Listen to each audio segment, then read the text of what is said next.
Wazzle dazzle, everybody. I don't know why I said that, but hey, everybody. Today we are talking about great legends like Bill Farmer, Patrick Warburton, and Dana Snyder. We were supposed to originally do this on, oh yeah, it was Tuesday, but there was some problems here and there, like with streaming, and like we were supposed to do it yesterday too, but little personal thing happened. But I'm just glad that we're doing it today to honor all three of them. So yeah. Well, I'll just wait for my friends.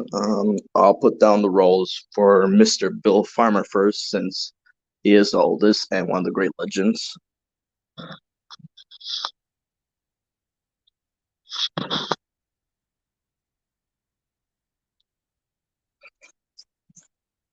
Ahoy, mateys! It's Hop Hop. Hello there. How's it going? I am good. Hang on. Let me get the laptop charger right quick. 'Cause it's about to die. Mm-hmm.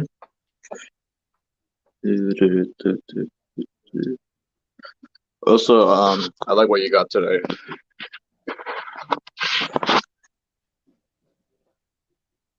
You're a Funko Pop.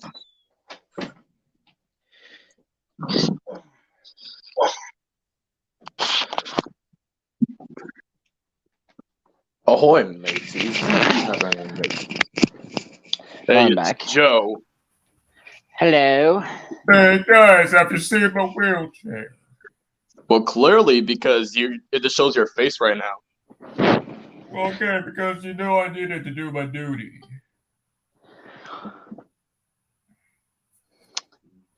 So, how are you boys today? Good. Yeah, fine. Cool. Uh, If you didn't know, Fresh, on my Instagram, I actually got Batman Brave the Bold video game. I saw that. Yeah, I hope it turns Yeah. out. All right, then. Even though I'm still putting down the rolls, let's just head in and I'll still add some rolls. All right, starting off with those classes, Goofy and Pluto. Yeah, you could have just said yeah, we're starting up with Bill Farmer and then that's, but I'm not I judging you. I'm did. not hating. What? I did say that. We're starting with Bill Farmer because he's the oldest. Oh, yeah. Well, when you put it like Because that. I said that while Trisha was getting his charger and you were still in the backstage. Oh, all right. All right, but Goofy and Pluto. So who wants to go first? Yeah, I'll do it. Yeah, my introduction to Goofy, I guess I would say Mickey Mouse Clubhouse, because I don't remember if I watched the other Disney Mickey Mouse alert stuff before that, but yeah, Goofy, a very popular the Mickey Mouse character, has been part of the Mickey Mouse franchise ever since, and Bill Farmer voiced him in Mickey Mouse Clubhouse. He did an incredible job. Yeah, similar to Christian. Yes, I did get used to both Goofy and Pluto because of Mickey Mouse Clubhouse, because it was my childhood. And yeah, to find out Bill Farmer voices Goofy, and it also provided the dog sound effects for Pluto was really awesome. Yep, that's right. And you first? Yeah. So for me, I got introduced to Bill Farmer as Goofy in House of Mouse, and after learning that the past incarnations, especially the OG Pinto Kovic, but I Bill, he fits the most as Goofy. I just like how much energy and warmth he gives to Goofy. Like he's the best goof of all. Of course. Literally. Gorsh. Can't be Goofy if you can't say Gorsh. And yeah, another thing about recognizable, of course, like his green hats. That's also how I recognize him. Mm-hmm. And also that famous holler. Yeah. Yep. I mean, Or that laugh of his. Whoa! Yeah. Holy crap! I don't remember him sounding like Tigger. Well, I didn't mean to sound like Tigger, but that actually sounded awesome. See? See, But yeah, there's really no score for Goofy. Like, yeah, he's just one of the best from the Mickey Mouse like franchise. Well, I'm All still gonna included. give him I'm still gonna give him score of a million because of how great he is. And if it weren't for either House of Mouse or Mickey Mouse Clubhouse, I wouldn't be able to get introduced to Goofy or Bill Farmer for that matter. Yeah, same. And you first? Yes, one in a million. All right, next up. It's Hop Pop from Amphibia Kids. All right, so at my friend's house many years ago, it was around 2020 because I didn't have cable in 2019, so I discovered something on Disney Channel I never heard before. It's called Amphibia. I was like, I'm curious to see what it is. So, and I looked up the info about it, and I noticed that a particular character or actress I know of, Brenda Song. So, hey, I'll watch it. I mean, because I love Brenda Song. So I started watching it and started getting good. I was like, this character sounds very familiar. It's like, why does he sound so familiar? Then it came to me, Doc from the 7D. I was like, because of a certain voice of his, like, that's Doc. Then I learned, find out it was Bill Farmer. I was like, wow. But we'll talk about Doc in a little bit. But Hop Hop, I didn't see the episode where Anne first appeared in Amphibia, but he's like taking over, like taking care of her while she's in Amphibia. Not well, he's like a father figure, especially for the kids, Spring Polly and Molly. and Spring. Yeah, Yeah. because a tragic Good. thing happened with their parents. Oh yes. And yeah, the similar thing to Christian, like yes, I started watching Amphibia like here. And like yeah, in 2020 I was like recognizing the voice more often. I was like, oh, so it's the actor that played Doc from like 7 Days. So like yeah, similar voice. But yeah, what Christian said, like, yeah, he's a good father figure, like yeah. And he even did the nicest thing for like Wallace Shawn's character. Yeah, an episode, because he went disguised and he discovered other people auditioning for a role because he wanted to be an actor, and he discovered a guy that kind of looks like Hop Hop a little, and yeah, after he's saying what everyone that thinks that he should be a star, but after running from the FBI, he decides to give it to Humphrey, which is the name of Wallace Shawn's character. He is a janitor, but he also wanted to be a star too, but never get to. But that's where Hop Hop decided to give him the actual role. Yep. And you first? Yeah, I believe I kind of like did some research before seeing the show, and if I do recall correctly, and I was like, yes, similar to you, but like, hey, he's using Dog's voice, and this is one of his much more, just, it's personally one of his more like interesting roles, being like all stern but still lovable, and still has his funny moments from time to time, and Mm-hmm. he's a decent character. You know, there has been a meme going on at Amphibia. I don't remember what episode it is, but and Pop Pop and the others were like doing some kind of ritual thing. They're all like hooded robed, and he said, "Play the forbidden note," and then Sprague started blowing through a horn, and it just came a meme ever since. Hmm. And I speak for everybody when I say this. Yeah, for Hop Hop, like yes, a million because of how good of a father he is to the kids. Yes, I agree with Blitz. Yes. Next one, Hi Ho.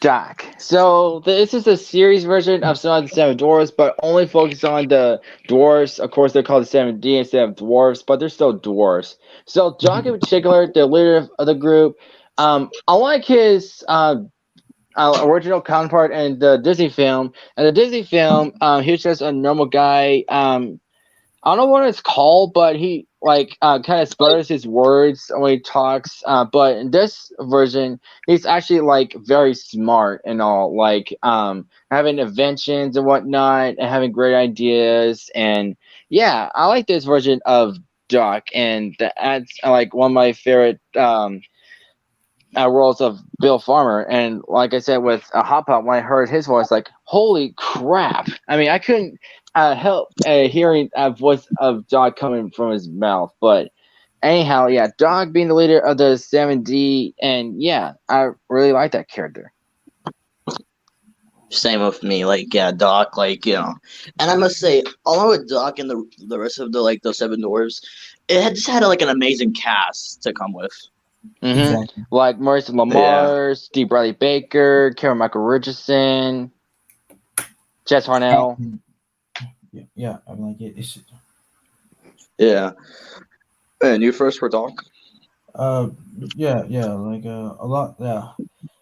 Of course, like first saw the 7D when I went over to my grandma's house during Christmas, and of course it was an awesome turnout to get to know the cast, and I do like Bill Farmer's interpretation of Doc. Mm-hmm. Yeah, And you I like how he did, of course. sounds. Yeah, and of course, you on your channel you made a video where you did impressions of them, and that's how I met you. Oh right, yeah, yes, and also let's not forget. Oh wait, hold on. Oh, okay, there it is. Laughing. Not only is he Doc, but he also played Sir Yipsalot, Queen Delightful's Yeah, dog. Right, I know. I put it here.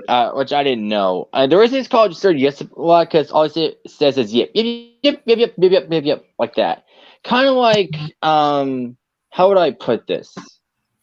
Like sort of a Pokemon in a way, but I guess that's how you put. I don't know, but yeah, he is Quintella's dog.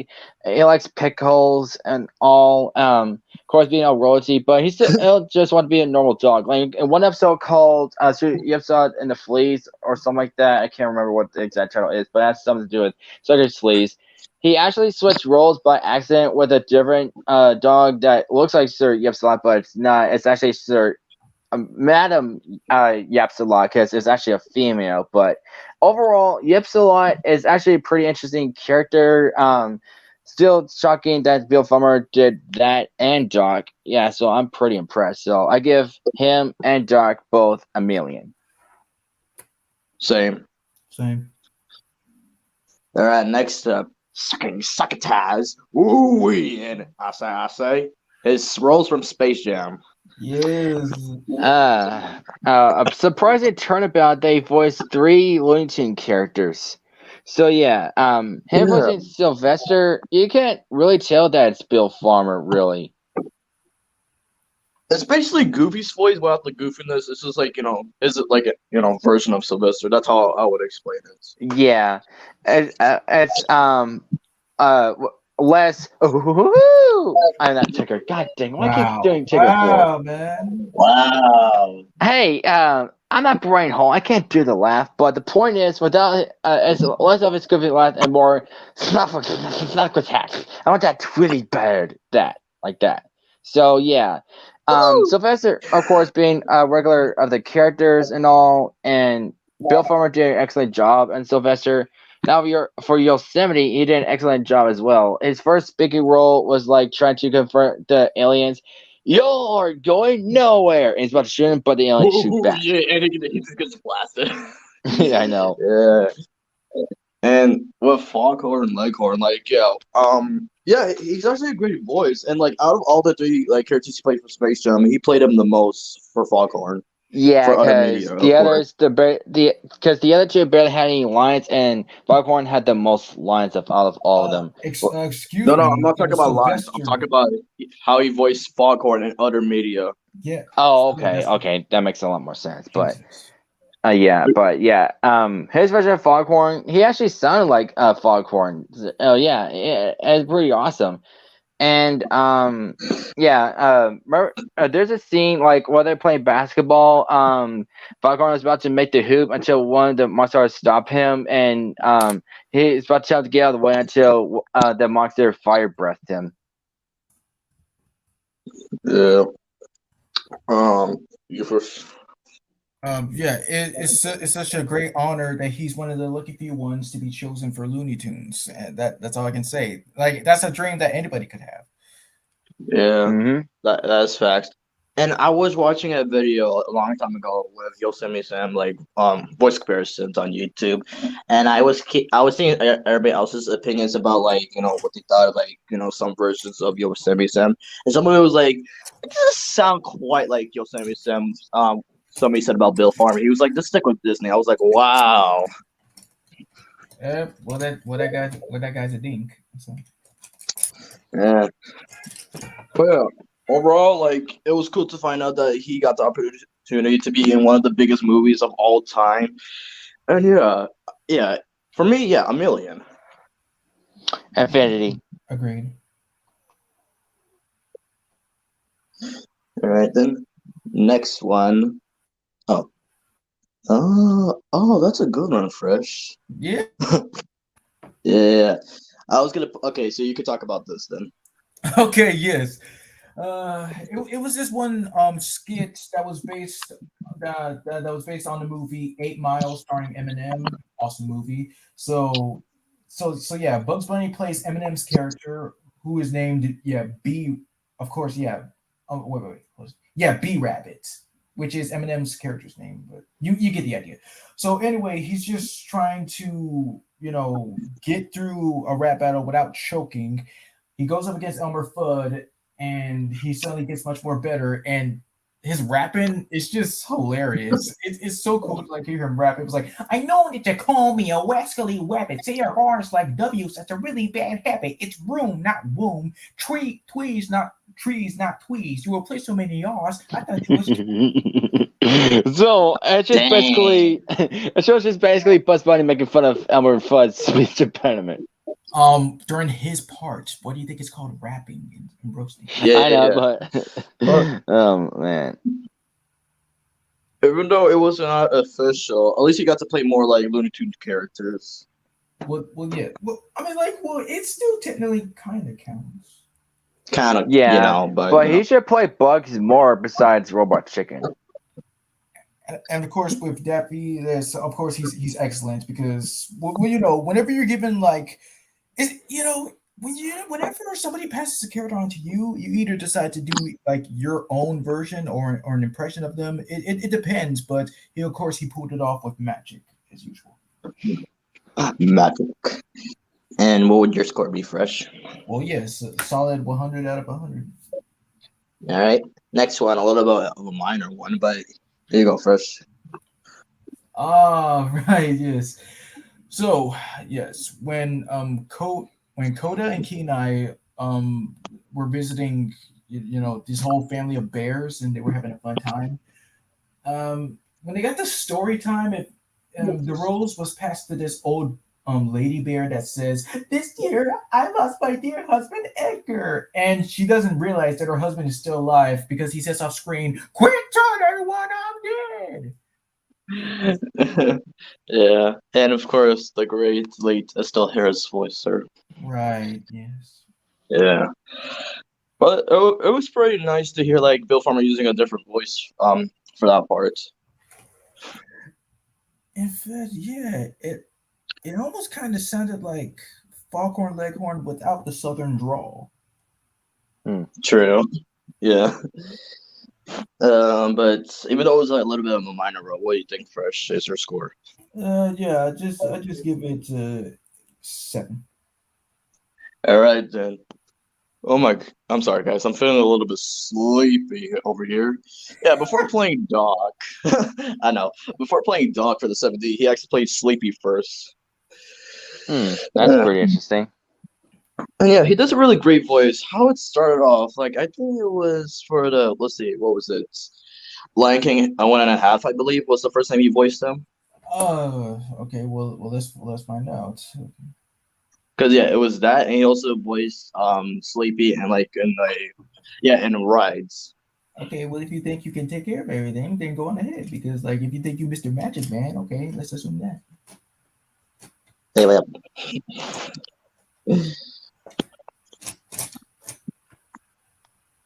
Hello? I'm still here, but yeah, it's no shocker that he could do this kind of voice, with Goofy especially, but yeah, and this made me really like how good he's good at impressions at. See? Because yes, not only because this is also like one of the most interesting things about when I first got to know about him, reading about him. Like, not only is he a voice actor, but also a comedian and impressionist. Yep. Yeah, first version, I give it a 10 out of 10. I agree with you. All right, then next character from Disney, if anybody remembers this character. Horace Horsecollar. Yeah, I mean, I heard of this character, of course, like he's some kind of a guy, like he appeared in many original Mickey Mouse shorts, like this one I saw on Spirit of Mickey, where Mickey was hosting a concert thing, like he's the conductor, and Horace was of course part of it. But in House of Mouse, he's actually like the behind the projector hosting the shorts, Oh, I mean, like even though it's been a while, but I don't remember him being assigned that job. Yeah. Huh, that's pretty nice. And what would your score be for him, Christian? I mean, even though I don't know him that well, I'll still give him 100.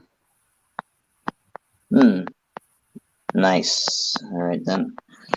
Now, bringing up two surprising other ones, Scooby Doo and Beetlejuice for the ABC ABC Family. Family Fun Fair, 1987.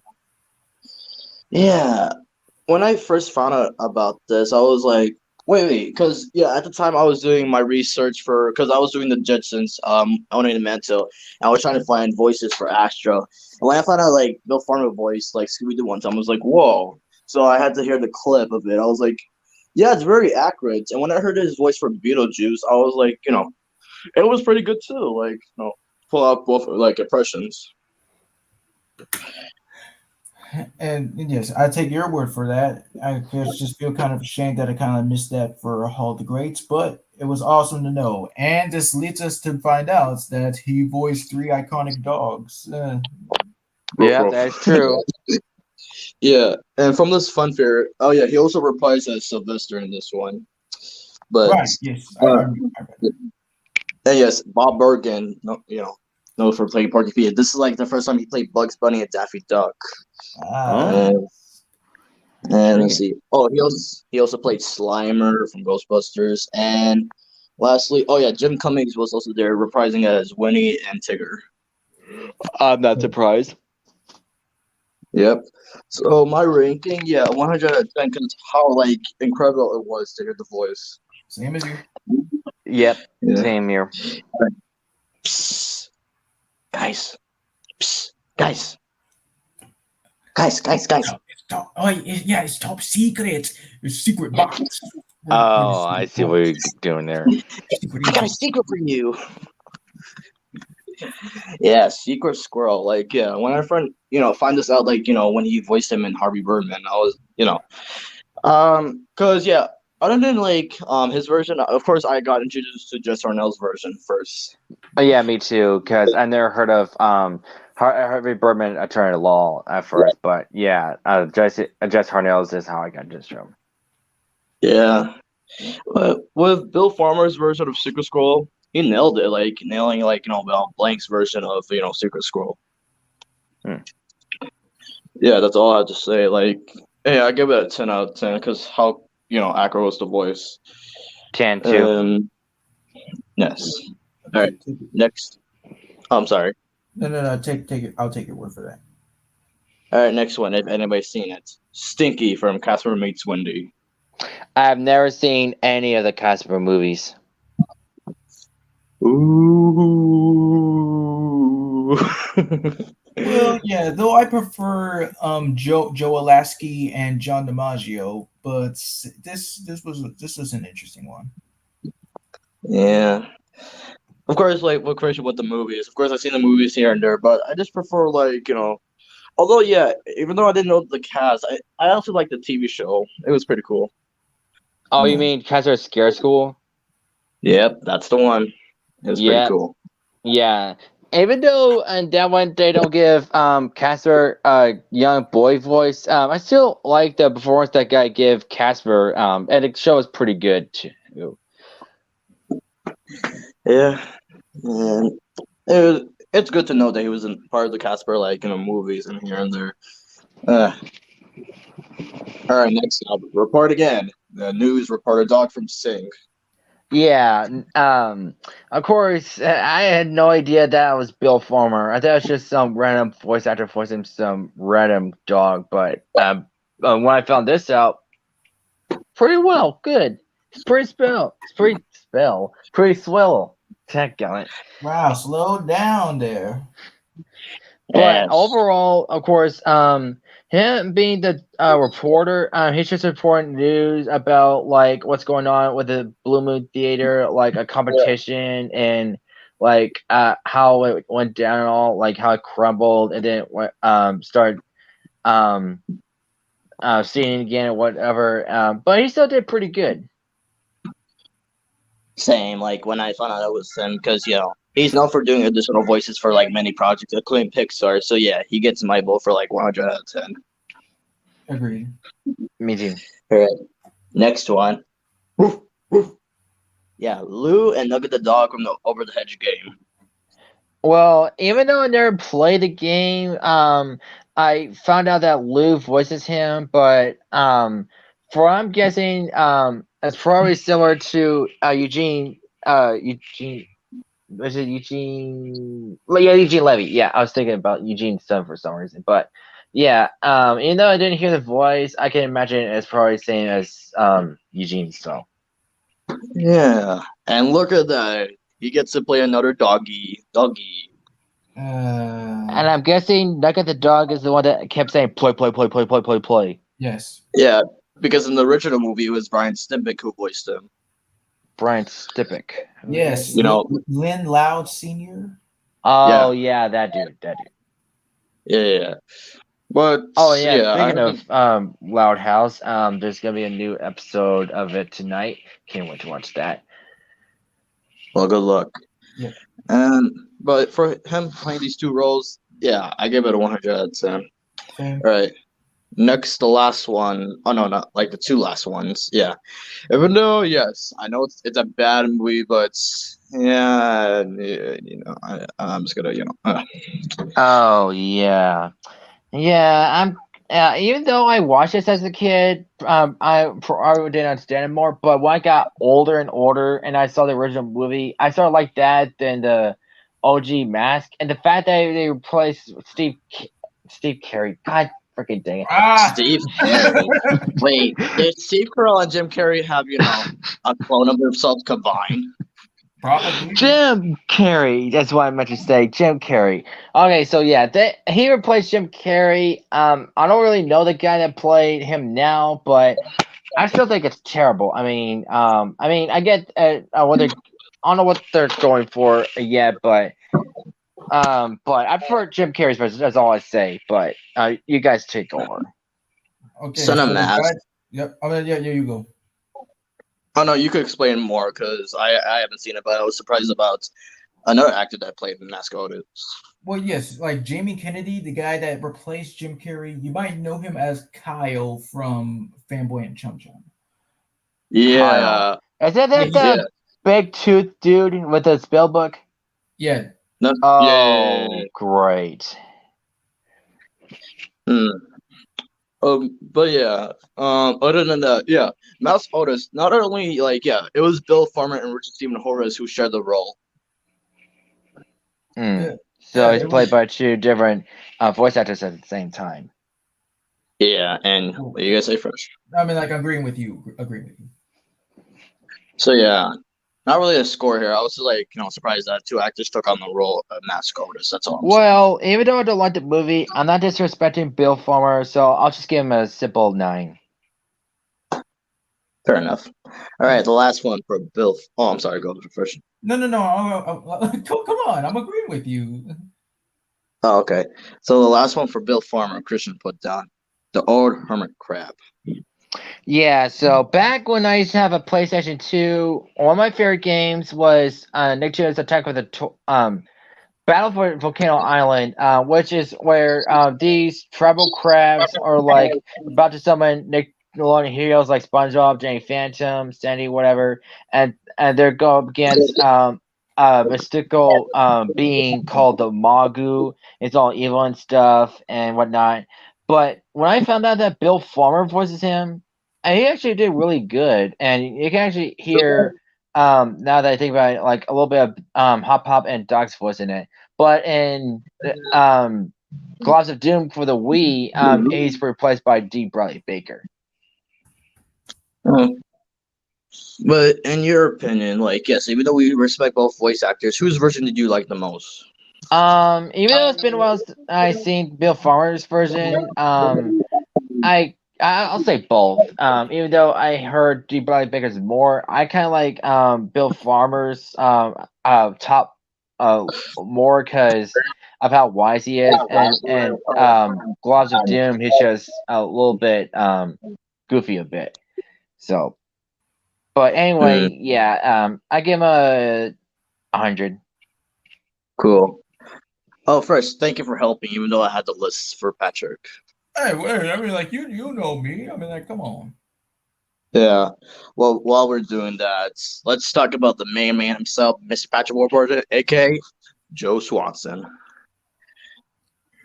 Well, bring it on. So yes, the resident cop.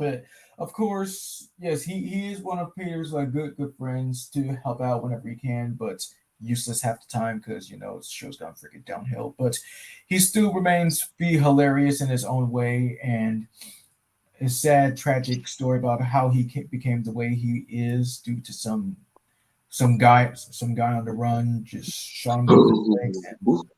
Bobby Briggs. And I mean, like his marriage, he really kind of deserves somebody else now because Bonnie, even though she was decent in the first seasons, later on, you already know the drill. And even though that one episode where he had his chance of getting a new set of legs, he could have really done better, but he went too overboard for it. Oh, Christian, I already put Flynn. Oh well, okay, but I think anyway. But I do agree with First's opinion with Joe as a character. Like, yeah, Joe, like, yeah, even Patrick Warburton himself. Like, when I first heard his voice, I was like, yeah, it's a cool voice. Until I noticed his voice from other movies, I was like, that's Joe, because I noticed his voice from Open Season, and what was it? Oh yeah, Dapper's New Groove. I was like, wow, Joe's everywhere. Yeah, he's just like he's just one of the most recognizable voices in like all the world, and this is gotta be his most hammiest that he's ever been. I mean, like when it comes to like the yelling and screaming and Yeah. Even though I'm not technically a fan of Family Guy, although I still watch some clips here and there on Instagram or YouTube, his performance of Joe, it's just really on his yelling and just his comments and whatnot. Especially where the reason he shouts "Bring It On" because yeah, you tell me how he lost his legs and why he's on the ground in the first place.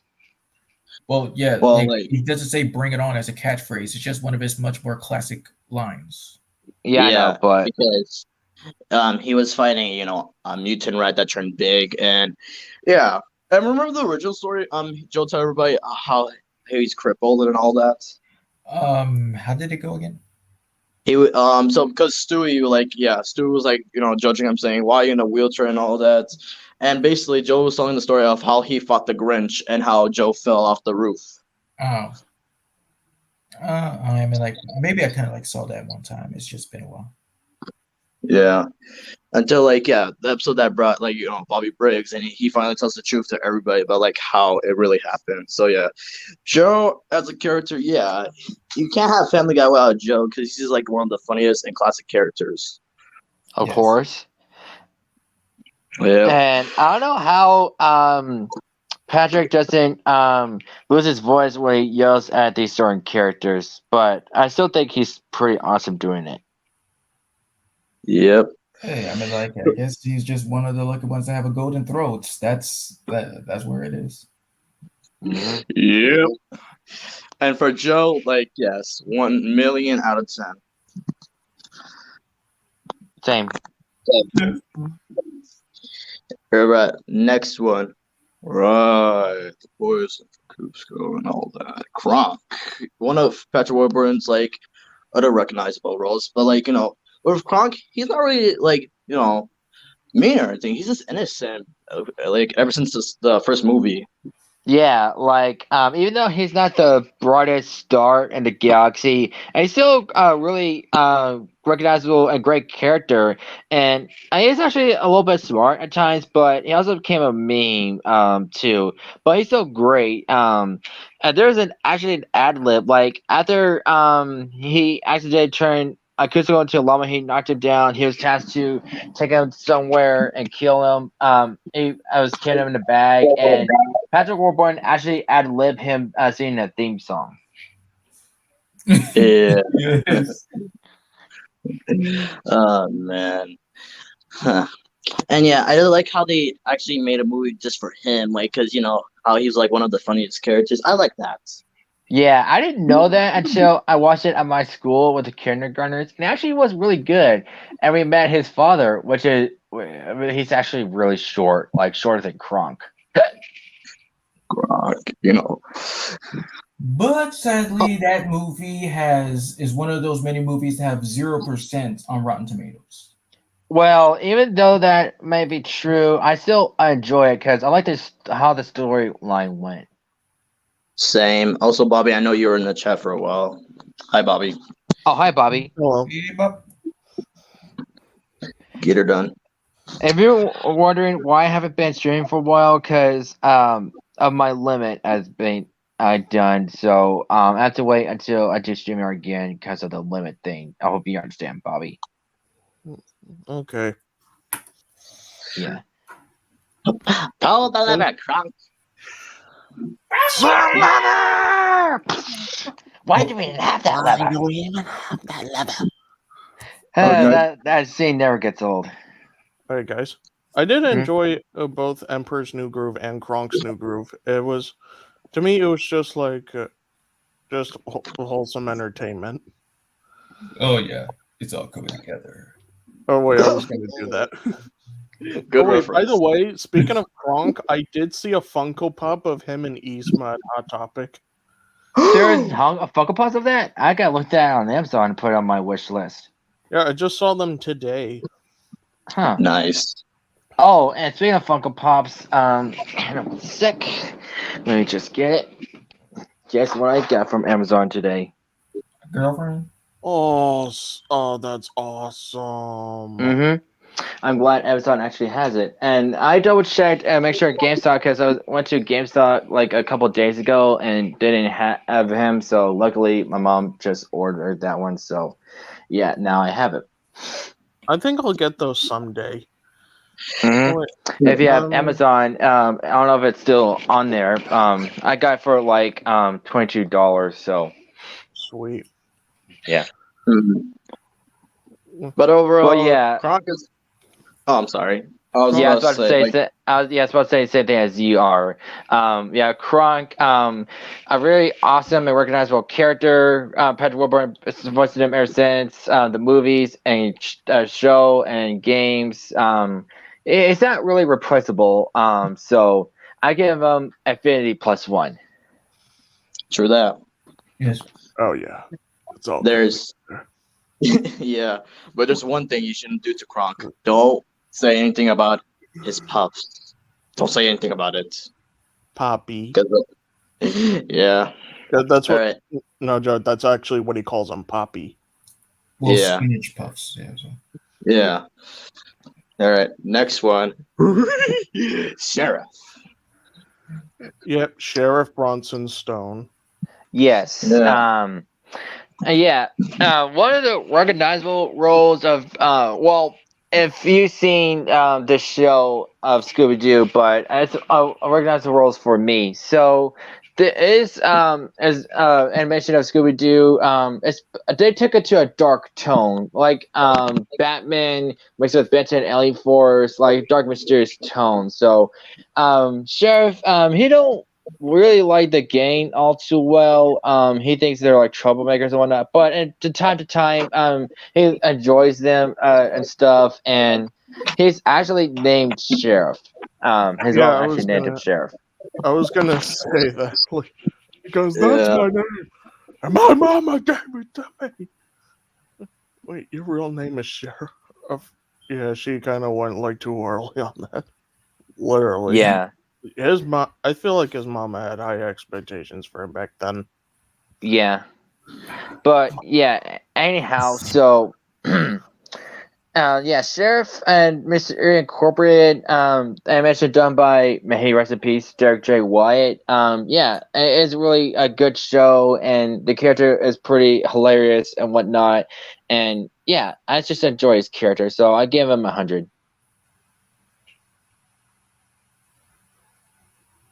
Oh, okay. Yeah, same with Christian. And it was cool to find out that like him and the new mayor got married and had kids. Yep. So, other than that, buzz, buzz, buzz, buzz, buzz. Yes. One of the ones I got introduced to Patrick Warburton. In a way, I think they model Ken after Patrick Warburton because you can kind of see a resemblance, and I think they took elements from Joe because his shirt is similar. Oh, wait, hey guys. But Since we're recently talking about Patrick Warburton, I saw him in like a commercial recently. Like it was an ad on YouTube. But Really? yeah, but it was for like a beer commercial, and I was like, "What the hell, man? What are you Oh. doing there?" But it just, I was like, "What the hell?" And then it just made me imagine Joe. I think. Wait, All right. wait. Also, I want to say, I think Kronk was no wait, or I think it was either Kronk or Wolf from Hoodwink that made me first got introduced to Patrick Warburton. No, wait.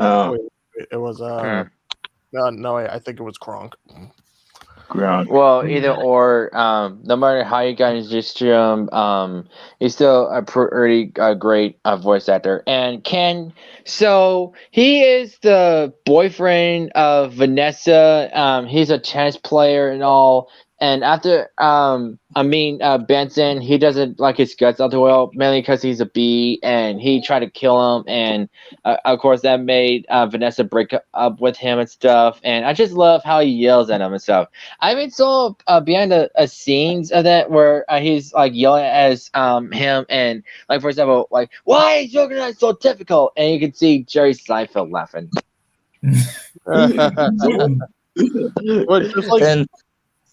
Just like any moment of Patrick yelling, that is just hilarious. Mm-hmm. Also, if you didn't know, today is somebody's birthday. Ooh. Oh yeah, Dan DeVito. yeah. Happy Yeah, love I that saw it movie. on YouTube community post. Yeah. If you guys want, if you can stay around, we can talk about Danny DeVito too. All right. All right, if I have time. Yeah. And don't remember much from the B movie, but first, your opinion. Yes, of course. This had to be his second hilarious role. I do like how he just tried to like kill Barry, but which was amusing at times because you already know. And let's see. Remember the scene where Benson was surfing on a nail file in the toilet, and he's washing his face, and like, poo water. Yeah. But continue. Then like that's all I just had to say. It's just the yelling. Every time when it's kind of like his voice almost kind of like cracks when he yells. When he was like, "When will this ever end?" And well, I mean that's sometimes what happens when you yell. Sometimes your voice breaks a little, but it's still hilarious. Exactly. That's any Patrick Warburton role, like I must say, it has to be 1 million out of 10. No doubt about it, dog. No doubt about it. To you then. Alright. Next one. Ian from Golden Season. Yes, this is how I really got introduced to Patrick Warburton when I was really little. So Ian, he is a bit of a douche. He hates Ian's guts out too well. He thinks he's top dog and whatnot. I want to try to get Giselle. Thank you, Giselle, to fall in love with him because of how muscular he is. But later in the film, he starts to respect Elliot a little, and also Book, mainly because of the hunters. But yeah, he did really well. Patrick Warburton did, but I was shocked to find out that Patrick Warburton didn't return to the second movie or the third one. It was replaced by someone else. What? Yeah, this is Yeah. yeah, open season, like the movies, these movies are like the ones like, changing the cast constantly. I was like, why though? I don't know. So in the second movie, instead of Martin Lawrence as Boog, it's Mike Epps, and I don't know who the guy is that voices Elliot instead of Ashton Kutcher in the second movie. Joel McHale. Joe McHale, I see. But yeah, I still like Patrick's version better in the first movie, even though I didn't know that was in Patrick in the second or third one. But overall, I give Ian a 10. For me, yeah, with Ian, like one of the other times I saw open season was at school. Yeah, and when I heard the voice out of that character, I was like, oh, it's Joe. I was like so surprised. Yep, it's Joe Wow. Mama. Wow. You just had to do that to me. Next time you gotta think about your mama when you think, oh, look at that. Well, at least he got turned into a fruit again. What? Rutabaga. Anyway, next You character. clearly missed I don't it. get it, but Well, since okay. you blind, you clearly missed your name. Other than that, your guys' opinions about Ian, like Fresh and Bobby. Yeah, like I give 5, even though like he does have his moments. Again, it's just the yelling. I mean, really, that's all there is. But I just didn't really like him at first. And you, Bobby. Well, I haven't seen open season in a long time, so. But I guess I might have to go with the 5 out of 10. All right. For me, it has to be a 4, because of how of a jerk he was, to Elliot especially. Yeah. Do you see this beautiful face over here? That's wisdom. Yeah, that's right. I may look like Stan Smith, but I'm my own man. Alright then. Next up, To Infinity and Beyond.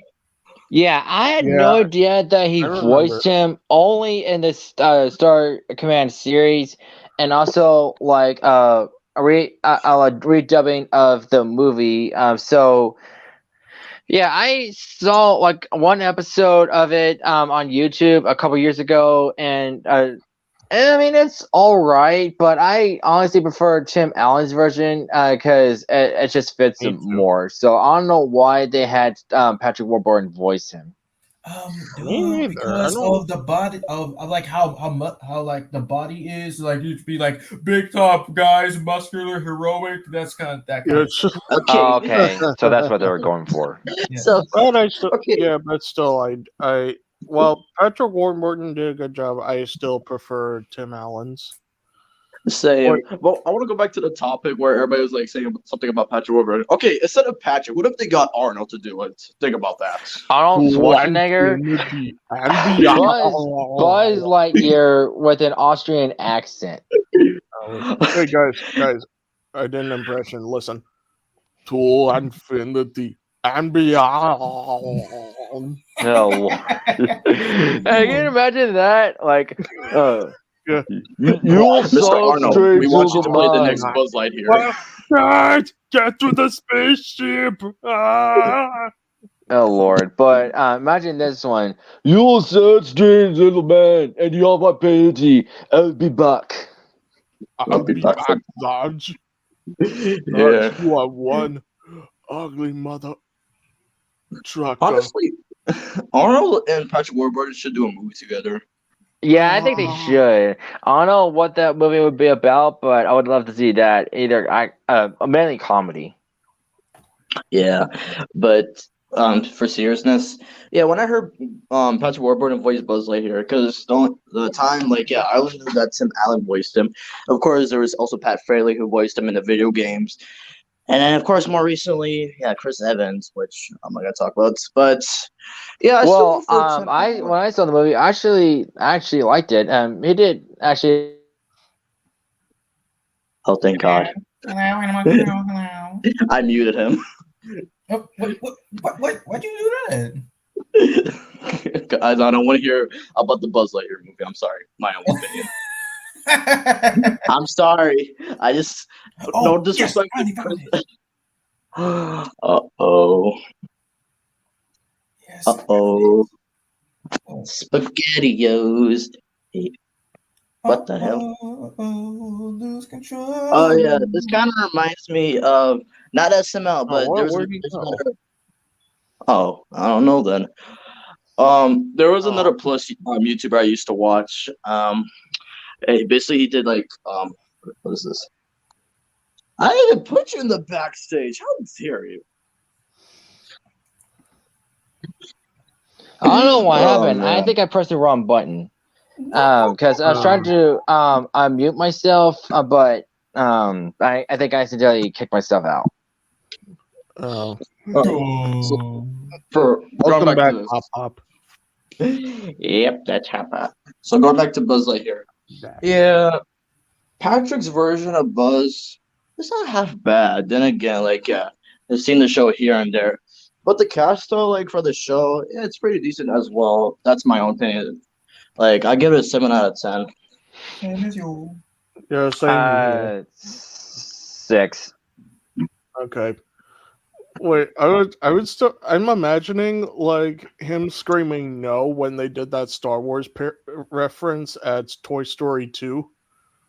Oh, No. yeah. I'm imagining Patrick Warburton doing it. Wait, hang on, I'll do that.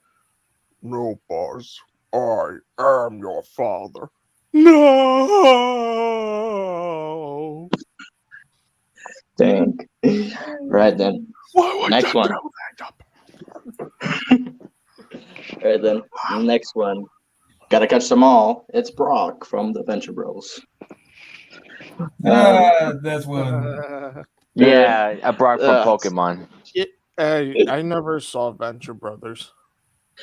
I did as a kid. Like I only saw it as a kid. It's been a long time since I saw it, but yeah, when I first saw this show, I didn't really know what it was really about until like I watched eventually more episodes, and I was like, why is there a guy that has a girl voice, and why is there a girl with a boy voice? That was so confusing to me.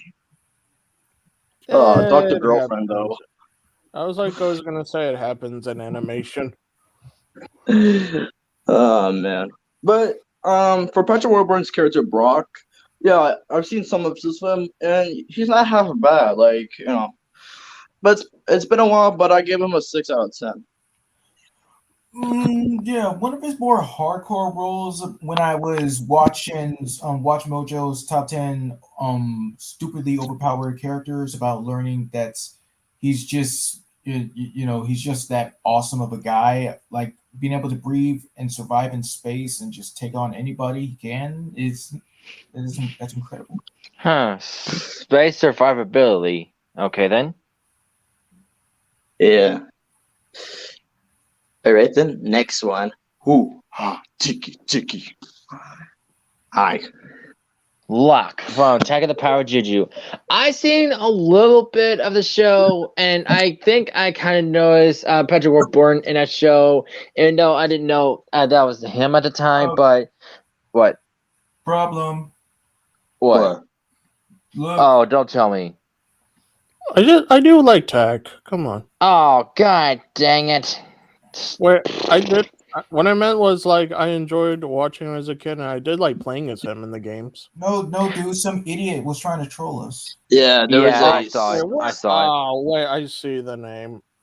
Yeah, but Yeah. anyway, so yeah, I kind of saw all the show to time to time, but when I was really little, a McDonald's used to have a PlayStation or Xbox hooked up to the wall in the play area or somewhere, I forget where it was, and there's actually a chat game that could play. So yeah. Wow, they really had that? Nice. Yeah, well, I was little, but they don't have that anymore. But they do have, and the newly developed McDonald's, they have like a touchscreen computer-like thing in a player area, and it's not like back when Mike McDonald's, it was smaller, and it used to have play ground outside, but in this one, it has the play area inside, and it's just a jungle gym, so it's a lot bigger. Nice. Hmm. And that's what she said. Me personally, Wow! Oh, wow! me personally, okay, I never played the games. No offense to everybody here. I never played the games. No, it's all right. I didn't watch the show. Oh, I'm sorry. I was interrupted, but No, it's thank okay. you. But I was just saying to let me think. But go ahead. But I never watched the show as a kid. I did watch some episodes last year, like some from Watch Cartoon Online, and yeah, the characters from the show, yeah, they're pretty good. Like, yeah, especially the voice actors. Of course, like they're not the same actors from the video games, but hey, I don't mind. Yeah. For me, yes. When I was watching either like what was it? Technically, it was the first episode when these creatures called the Woodies started, like attacking the village, and they were trying to like scare them off. They were trying. So yeah. Tak and Jiro were trying to help Locke, becomes the sort of hero that the village needs or something because he claims himself to be the strongest in the village because he's a show off. Yeah, they called him. Hmm? Wait, yeah, I'll refresh it. They said they called him the Mighty Warrior. Well, yes. I mean, yes, that's specific. Yeah.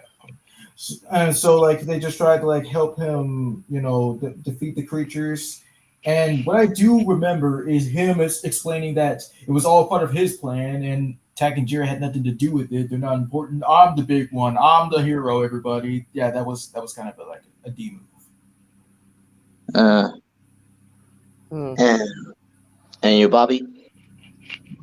Yeah, I do remember that episode because the solution to the problem is that Woodies love chickens, and it was so funny to see like Patrick Warburton be like the goofy, funny, clumsy one. It's like if Kronk was in the village lived in Tax World or something. They put it like that. I walked with the chickens out. And yeah, Wait, I know. yeah, at the end of the episode, we all know how that happened, right, guys? Well, and then it finished the series. Oh well, I'll just say that like Attack shrunk them, and then they were still carrying Locke. He was like, "Well, Rick, I don't know about you two, but I think I just got engaged." And I think I'm gonna like go back and watch it, just for nostalgia's sake. Cool. Let's see here. What else do I have in store?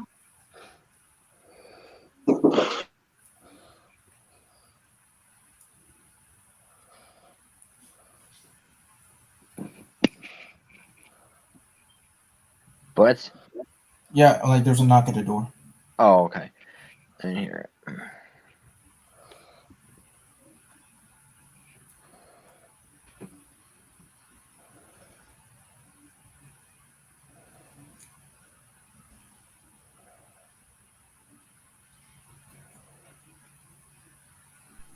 All right, I'm back. Okay. This is my brother. He just came back from after school. Okay. But what I was about to say, the show, like, there was a few surprises. Like, yeah, it was like one of those shows with John DiMaggio, like, using a different voice, like a little bit like through here, like Fresh. You know what I'm talking about. Yeah, I do. Like, it was really still so surprising how he put off such a voice for a kid character. Yeah. Yeah. And your guys' overall score? 8. 10. I'd also give it 10. It was over 9,000, but okay. Next one. Wait. Imagine Patrick Warburton doing that line. That would be hilarious. He has to at this point. It's over 9,000. With this ability, Joe can finally walk. Joe going Super Saiyan. Dang. Alright then, kids. It's time to go back to the past. Don't you mean Back to the Future? Nope. Nope. So yeah. How did you pronounce his name again? Agamemnon. Okay, thank you. Agamemnon. Let's So- just call him Aga. No. Darn it. Okay. So with him, yeah, it was another voice I recognized by Patrick. I was like, they brought Joe back for another movie. I was like, this is awesome. And yeah, I like how he this character was feeling the whole time like very excited and all that, especially the yelling. And the ending of that movie, I was very surprised that he got married. Yeah. Hmm. To that woman that was going to take away Sherman. And what was wrong with one scene where one of the historian figures got tased, and he actually said, "Don't tase me, bro." How does he know what a taser is? That is true. Wow. Don't taste me. Yeah, and when I was younger, I thought he was saying "take it easy, bro," which should have made more sense. But for him saying "don't tase me, bro," that I just don't line up with him since around that time tasers weren't invented.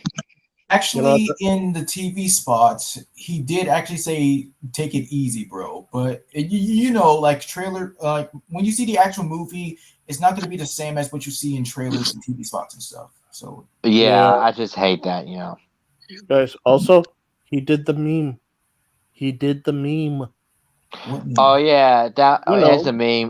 you Because I remember found the out, meme, like Fresh? watching a video, like mistakes and Peabody and Sherman. Of course, that was one of them, and there was actually a video, in some Yeah. conference area or something, and this guy kept saying, "Don't tase me, bro, man." Don't tase me, bro.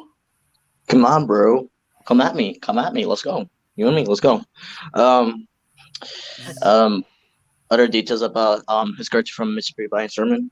well, yes. Apparently, this happened during the Trojan War, where he is the leader of the Greeks, and well, I mean, like it's all about just.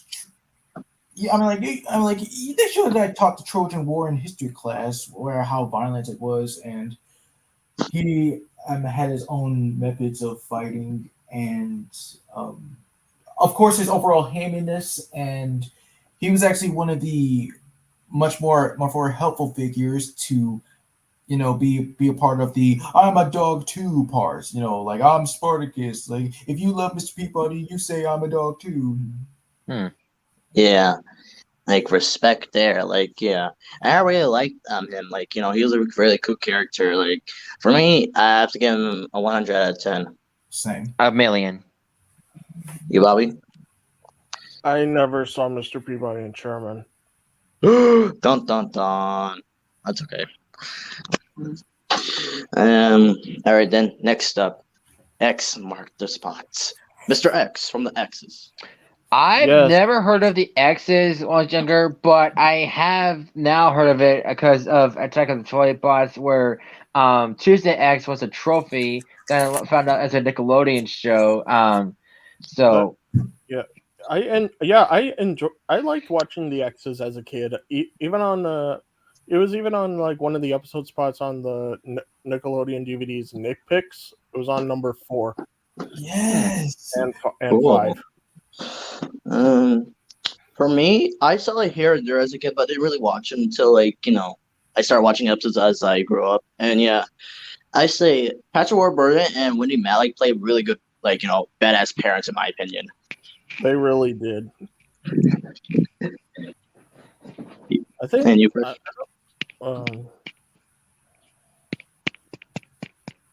so yeah. Even though I have watched the show before, I can't really remember what my first one is. But the one I always keep on remembering is Photo Ops, where they try to become a normal family during a photo picture, but they get captured by Glowface and they fight their way. And well, they did manage to get a good pick, but still, just the dysfunctionality. Yeah, I remember that episode well because that was the only episode I saw when I was on watching Nitpicks. cool. And oh my! I'm on Watch Cartoons, and it's about 14 episodes. Yeah, that's the thing though. Like, it was one of those shows that lasted for like one season because apparently, I don't know what it was, the ratings or the animation. Personally, I like the animation. I had no problem with I it. felt like it was the ratings that got it canceled. But yeah, I wish there would have been like probably it would last for probably 4 seasons, I believe. Well, I even though I've never seen a show, maybe because of the animation or maybe the way the show is telling, I guess so that's why they rate it so badly. I guess I don't know, but even like I said, I never saw the show, but I'll give Mr. X a 9. 10 out of 10. 10. To me, 10 out of 10. All right, next one. Hey, Ferb, I know what to do today. Flynn. So Yeah, I yes, get it. It's funny before because Phineas's last name is Flynn. No, All right, Peter. no, Peters is this. Oh, that reminds me of a cutaway. I don't know which one it was, but I remember it was something like that. But we call it. Continue, Christian. So way before I played Skylanders, because you have to get a portal and toys to do it. But later, of course, I have a portal and many toys. But anyway, so I saw clips of him talking, and he's pretty good. And he's been voicing him ever since.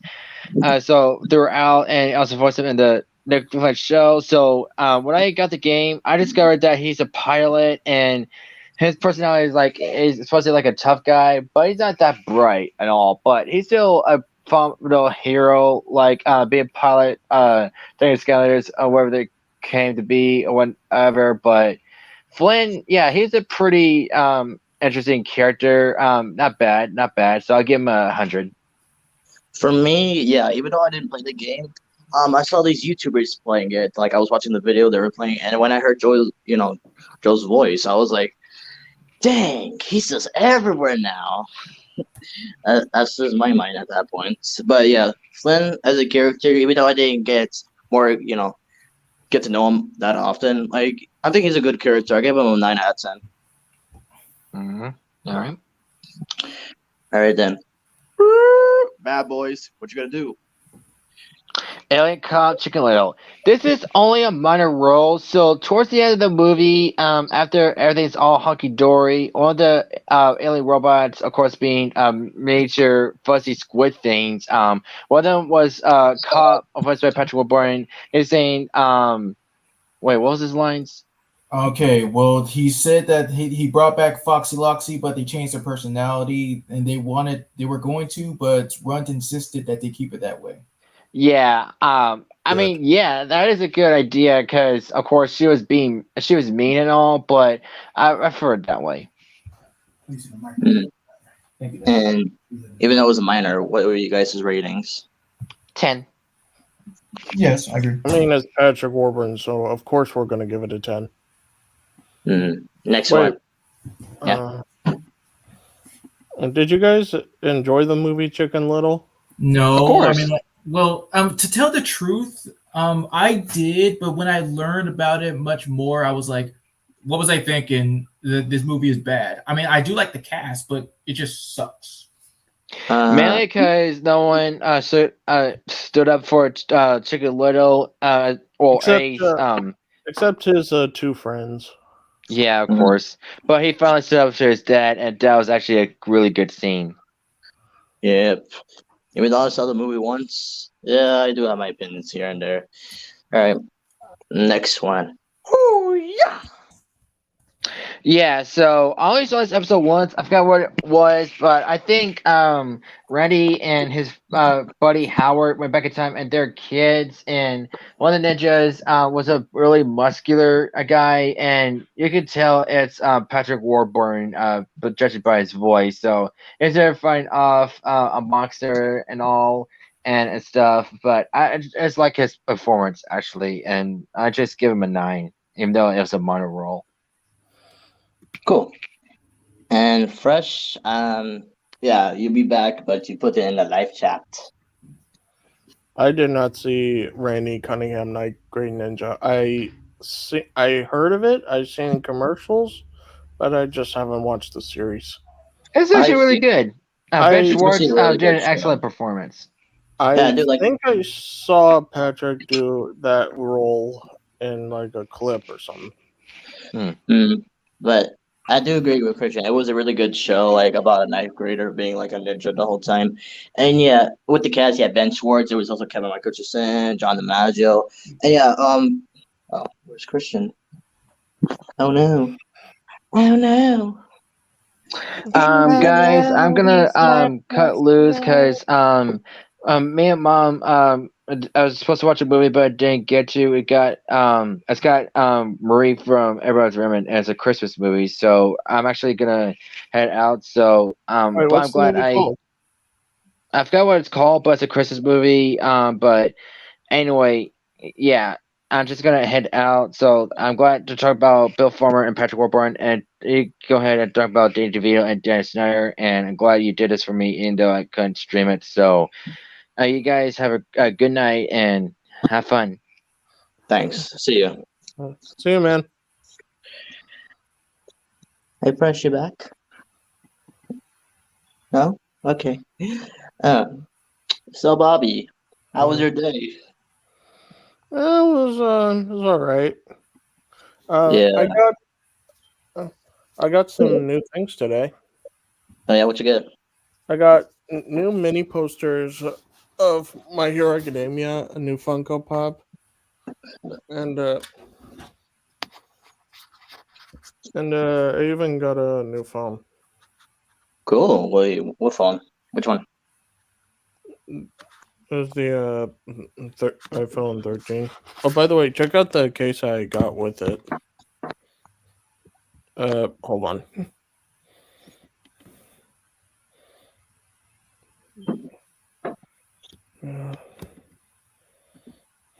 Here. Is that Spooderman? Yeah, since Marvel's since Spider-Man 2 will be coming out next year, figured why not? Spider-Man. The Spooderman, come out to play. That sounded like Goblin in a somewhat cute voice. That's Goblin. If he, Spider-Man come out to play. that's Goblin if he suck helium. Actually, wait. Wait. Can the Spider-Man come out to play? I didn't know Green Goblin's grandpa was joining us today. Oh, god damn it. We got another one. Another one by DJ Khaled, but I blocked them. Another one blocked. Another one. Another Yeah. one. Yeah, Bobby. What? I like pears. I eat pears now. Shout out to all my pears. I like pears, and all that. I like turtles. I like turtles. If you What's like not turtles, plus- then you'll love the Teenage Mutant Ninja Turtles and Heroes in a Half Half shell, turtle power. What's 9 plus 10? 21? You You stupid. stupid. No, not. What's 9 plus 10? 11. 11. Really?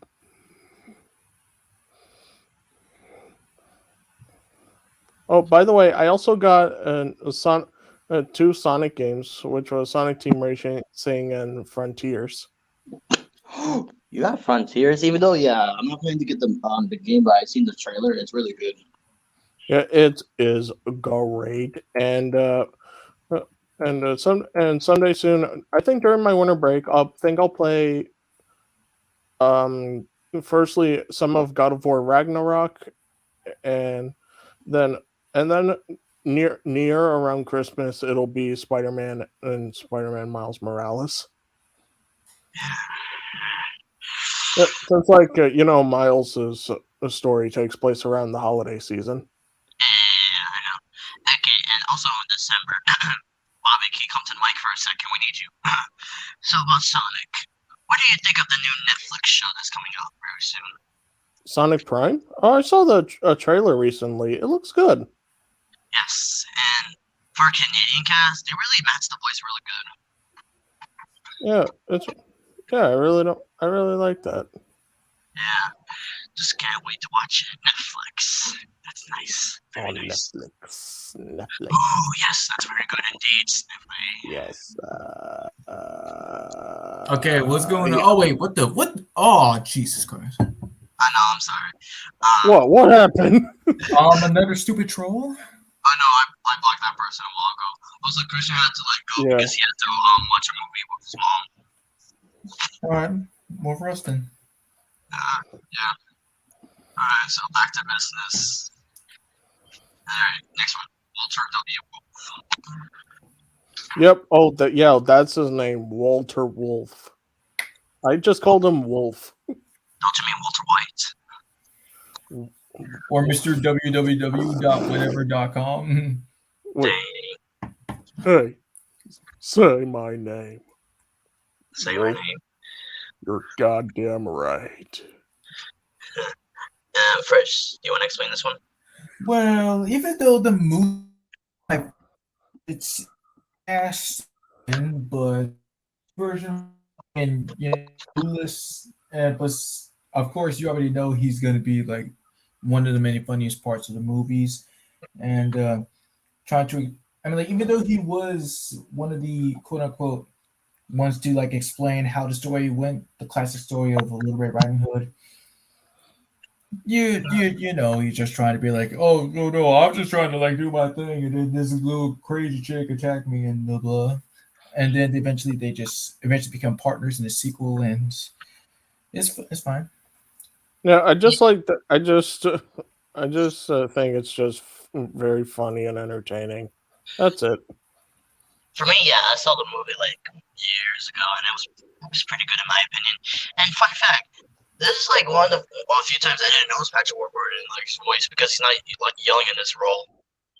I mean, I noticed it because of the voice, but I didn't know his name at the time. Like he kind of toned the voice down. I was like, I didn't recognize that was Patrick at first. In fact, this probably would be the first time that I really got introduced to him because I do remember seeing the TV spot where it said where Granny, Wolf, and Red were like, one is fearless, one is merciless, and one is clueless. And then I know which one is clueless. And then that part where he said, "What kind of fireworks are those?" That's where I got introduced to Patrick. Nice.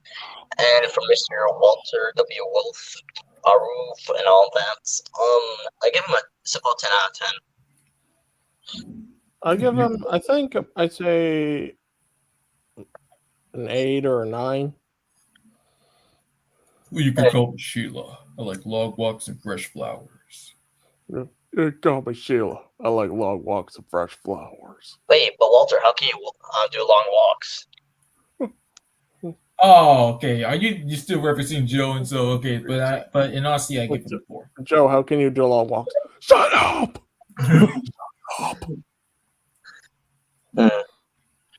Also, going back to Joe, like remember the I mean, is that?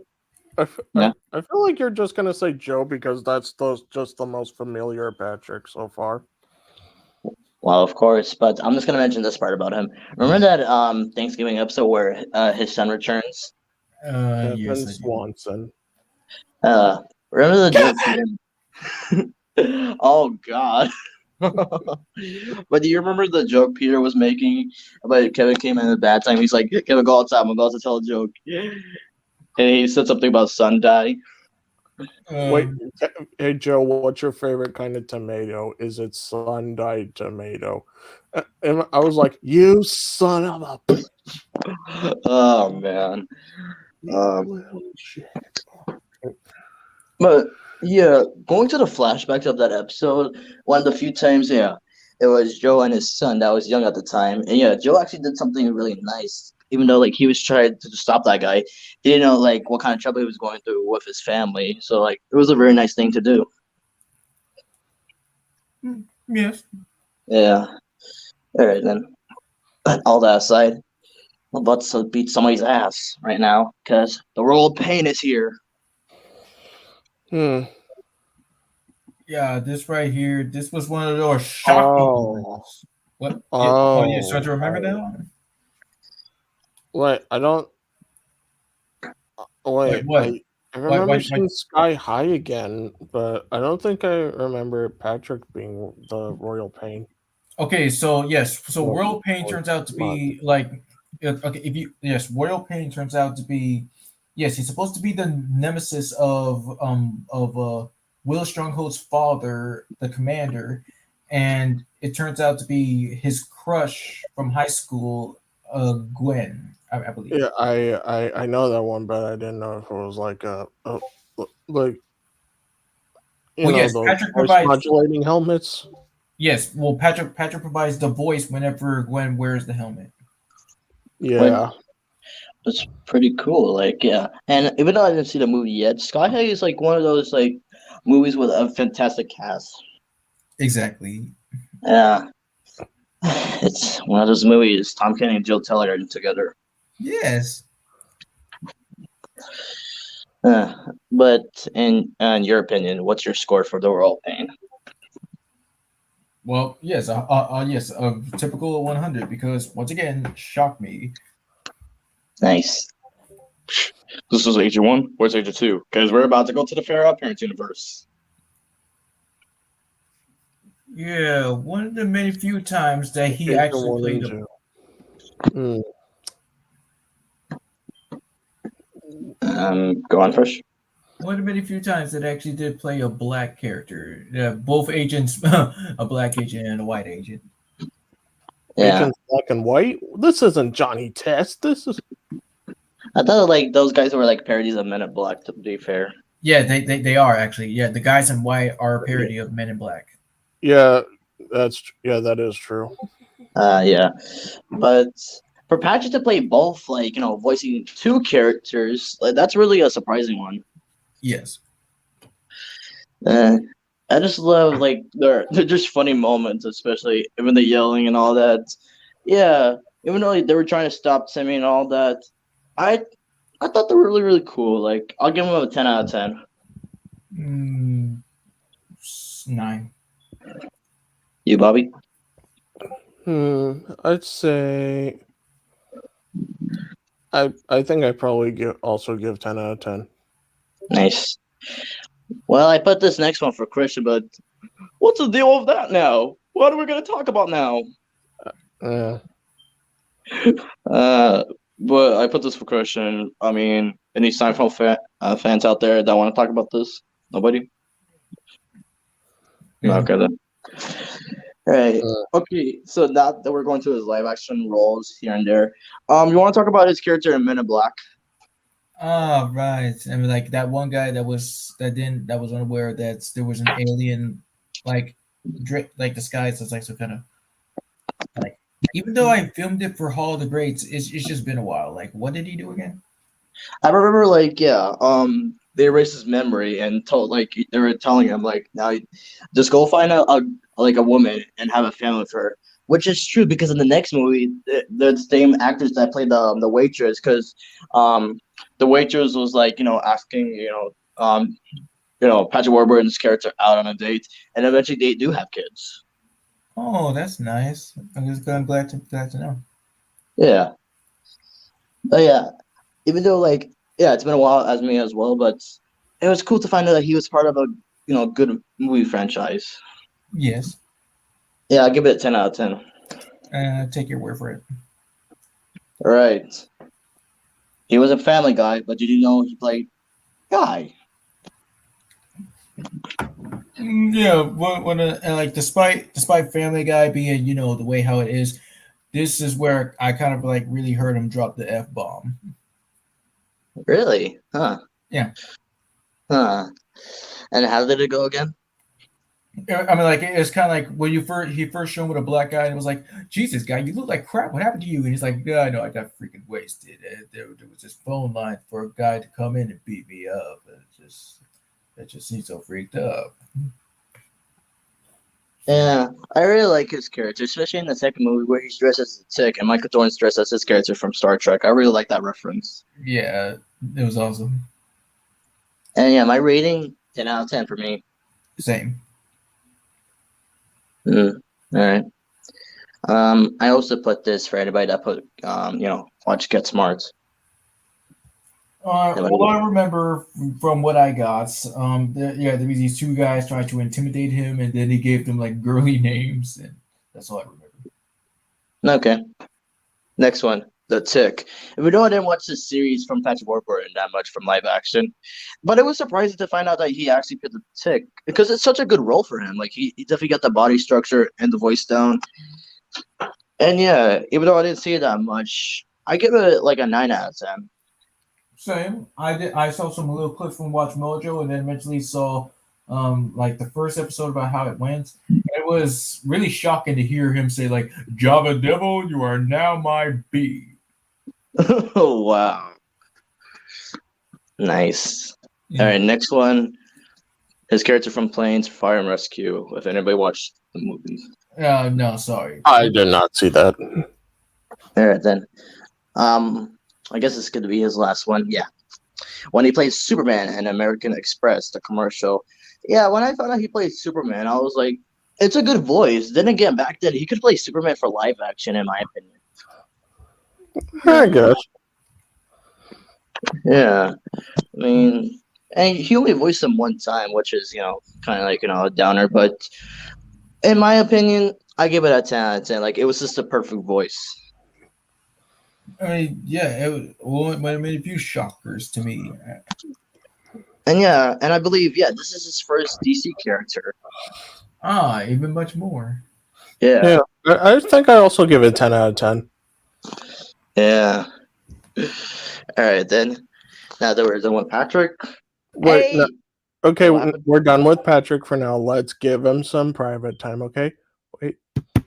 Joe, open the garage. I've earned this private time. Remember he was also yelling at Bonnie because he was cleaning his wheelchair. Yeah. Learn to live with the body. There are tracks, people.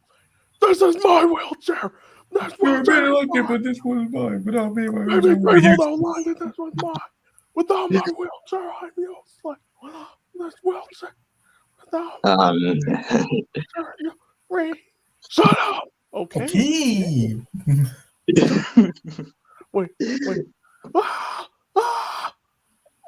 And wait, remember when Peter ran over Joe with that tank? Yeah, that was so funny. He was like, "Look at you! You look like a half-empty Hey, toothpaste." look at you! You look like a half-empty toothpaste. Good times. And Blitz, I already put Dusty and Hobson. Well, thank you. Even though, I was putting the list down, but thank you anyways. Wait, I don't know if you guys asked or answered this question, but could you imagine Patrick Warburton as a Terminator? Oh my God! Is this because we said something about Arnold being like Buzz Lightyear? Yeah. Oh, hey, I'll be back. Imagine the Terminator said, "Break it on." Yo, Joe. Joe, are you sure that's not a tumor? Because your neck kind of looking big. It's not a tumor. Yes, Kindergarten Cop. That was a good movie. It is not a tumor. I still can't believe that kid actually said what he really said. He was like, "Boys have pee-pees and all that." I was like, "Holy!" I was like, "God damn!" And that was not even scripted. Oh God! Wow.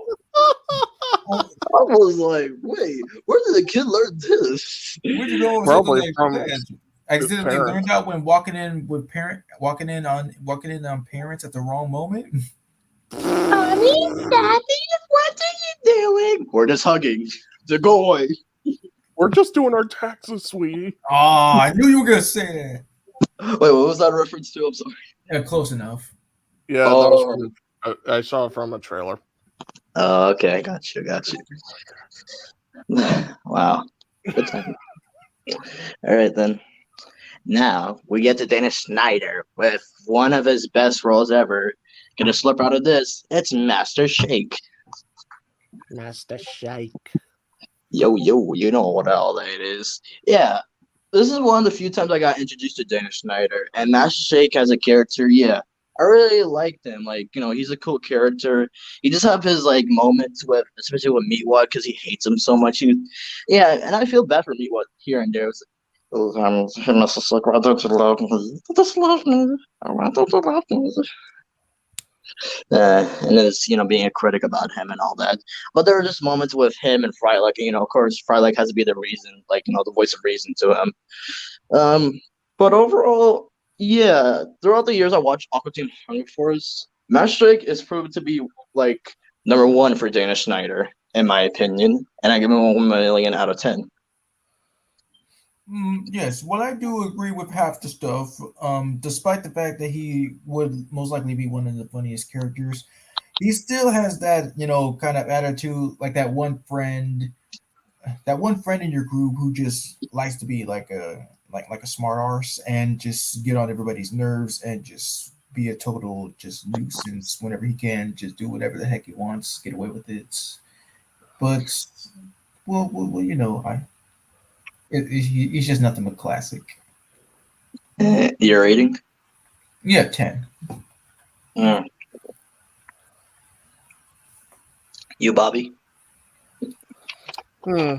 I did not see this show, but I did see like funny moments from it, and I'd say Dana Snyder did a good performance as Master Shake. Fresh, I don't know if you remember this. It was back in 2020, and I was doing a stream in December, and I remember, I'm not gonna mention this person, but he was putting on like Aqua Teen Hunger Force on his laptop, and we were watching it. Man, good times, and I just love the moment where like Frylock said, "Yo, Master Shake, shut your face." I was laughing as hell. Oh Yeah. man, I was like, that's one of the few times I hear him say the F word. Oh, Yeah. all right. Oh, Master Shake. And of course, there's a movie coming out about Aqua Teen Hunger Force now. Oh, yes. Yeah. That's gonna go down. Yeah. I think it's wait. What I think is funny for me is that like Meatball kind of talks like a baby. Okay, like he's ground beef. Actually, he's not really a Like meatball. ground beef. Hello. Oh,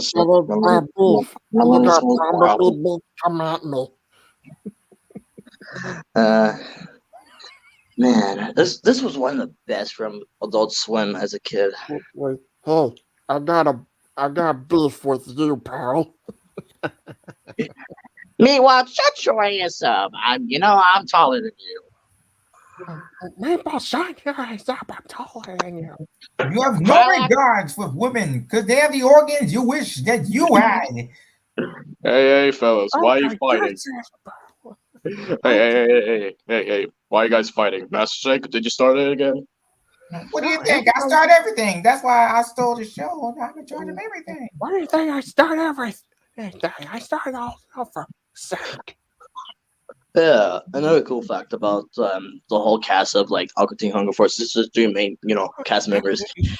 They were also in the show, and even though it's not relative, but they were also all three of them were in Welcome to the Wayne. Oh, that's cool. Yeah, but overall, yeah, as I said before, this was like one of the best shows from Adult Swim, in my opinion. Yeah. Like I'll get back to it eventually, and it's also to know that this was also Drake Bell's like personal favorite show. Yeah. Oh, I did not know that. I was shocked about that too. All right, next up, Mother Gazpacho from Chatham. Yep. I think that was like the first time I heard of him as Gazpacho. It was for me, and it was worth it. It was worth it. It was like So yeah, it was Aqua Teen Hunger Force and Chatter how I got introduced to him. And Gazpacho's a character, yeah. He's just random at times because of course he has his own booth and all that. But at times he could be really friendly, especially to Chowder, like having a good friendship and all that. And he's a very funny character, especially like those moments, with his mother and all that. I mean, what else can I say about him? He's like my favorite character from Chowder. I won't lie. Like I flip flop here and there. He's not. He's my top one as well. It's mostly due to the episode A Taste of Marzipan, where Mung and Ned were fighting over who is the better chef again, and he got pelted with food, and he was like, "Oh, he's being over dramatic that might be dying." Nice. And you, Bobby? Yeah, it's been a while since I saw Chowder, and I'm glad Gazpacho also made an appearance in the game Punch Time Explosion. He was like an assist character, and he always threw out like green beans to help keep your health up. I don't like my green beans though. No, Jeffy, not for you. No. F you, and F her especially. Daddy, you're right. High over here, like over here. And there's a plane right in the middle. You're up here in the middle. Up here in the middle.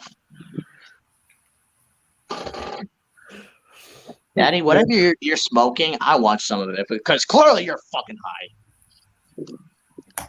Hey, Daddy, I want some of your smoking because clearly you're fucking high right now. Run, Daddy, she's crazy. Oh yeah, I remember that. Oh man. It's just me playing my Dragon Ball because I'm gonna be dragging my balls across your face. Oh my! I didn't see that, but God yeah, it's damn. called the Jeffy Ball Z. You should check that out. That's like one of my favorite videos of SML. Cool. And yeah, I remember when Jeffy used to say PP. That is so PP. Dude, that is so PP. PP. One of my friends introduced me to SML, and I'm glad they did. For me, it was a long time ago. It started in 2019 when I officially watched SML. For me, it was in animation class, and my senior friend he introduced me to SML, and I've been liking it ever since. Lord. And I got introduced to it, I guess, 2019. My little brother started watching it. I was like, why are puppets cursing? I was like, why are you watching this? And then I got interested at it. And the first one I ever watched was Jeffy's Bad Christmas. Oh, my one was Jeffy's Homework. But the one my brother was watching, my little brother was watching was it? Oh yeah, Brooklyn T Guys Day. Remember that one? What you mean Day in the Life? No, not Day in the Life. Like Brooklyn Guys Day Off. No, it's so basically Brooklyn T Guy comes to Mario's door and basically asks for Mr. Goodman's Lamborghini. Yeah. Wait, you mean Dates? The movie Date? Yeah. And I love that episode too because it was the one with the Incredibles. Honey, where's my super suit? You wearing it, you dumbass. Wait, someone call a doctor. Hey there, somebody call a doctor? Oh man. And of course I like the dinner scene with Mr. Incredible. I like how Lance played Mr. Incredible. Yes, me too. Okay, going back to Gazpacho, one of my favorites from Dana Snyder, and I just thank him for being part of the awesome cast of Chowder. Yeah, he gets a 1,000,000 out of 10 for me. Yes. Yeah, same with me. All right, next one. Hey y'all, it's me, Dusty, and my boy Hobson. I did not see this. I only saw the one Fresh showed me with Dana Snyder and Tom King, surprising these three guys. Yeah. Wait a second. Some guys came in and these guys come in to do voices along with Tom and Dana, and it was really awesome. But the show is basically the police version of another show called Brickleberry that was created by the same guys, and it's just mostly about just cops doing their job, a lot of hijinks and everything you expect from something like that. But yeah, so Dana plays Dusty Marlowe, this this big fat and unintelligent goof off cop who and then he also plays like this weird creepy old man named Hobson. He's just the stuff he does is just makes me feel uncomfortable. Oh, hi, Scarlett. Hello. Hello. How's it going? How have you been, Scarlett? All right. I really like your profile I have- picture. It's really nice. Thank you. I found it on DeviantArt. Nice. That is It's cool. It's Goku at Starscream. Hey, you know, it's so Oh. funny. You know, it's so funny. Steve Blue played both of those characters. Are you serious? Yeah. Yeah, he did. Wait, Yeah, when that's awesome. did I didn't know that. when did Steve Bloom play as Goku? He It played him was in like the in- video game. Yeah. I think it was a GT one.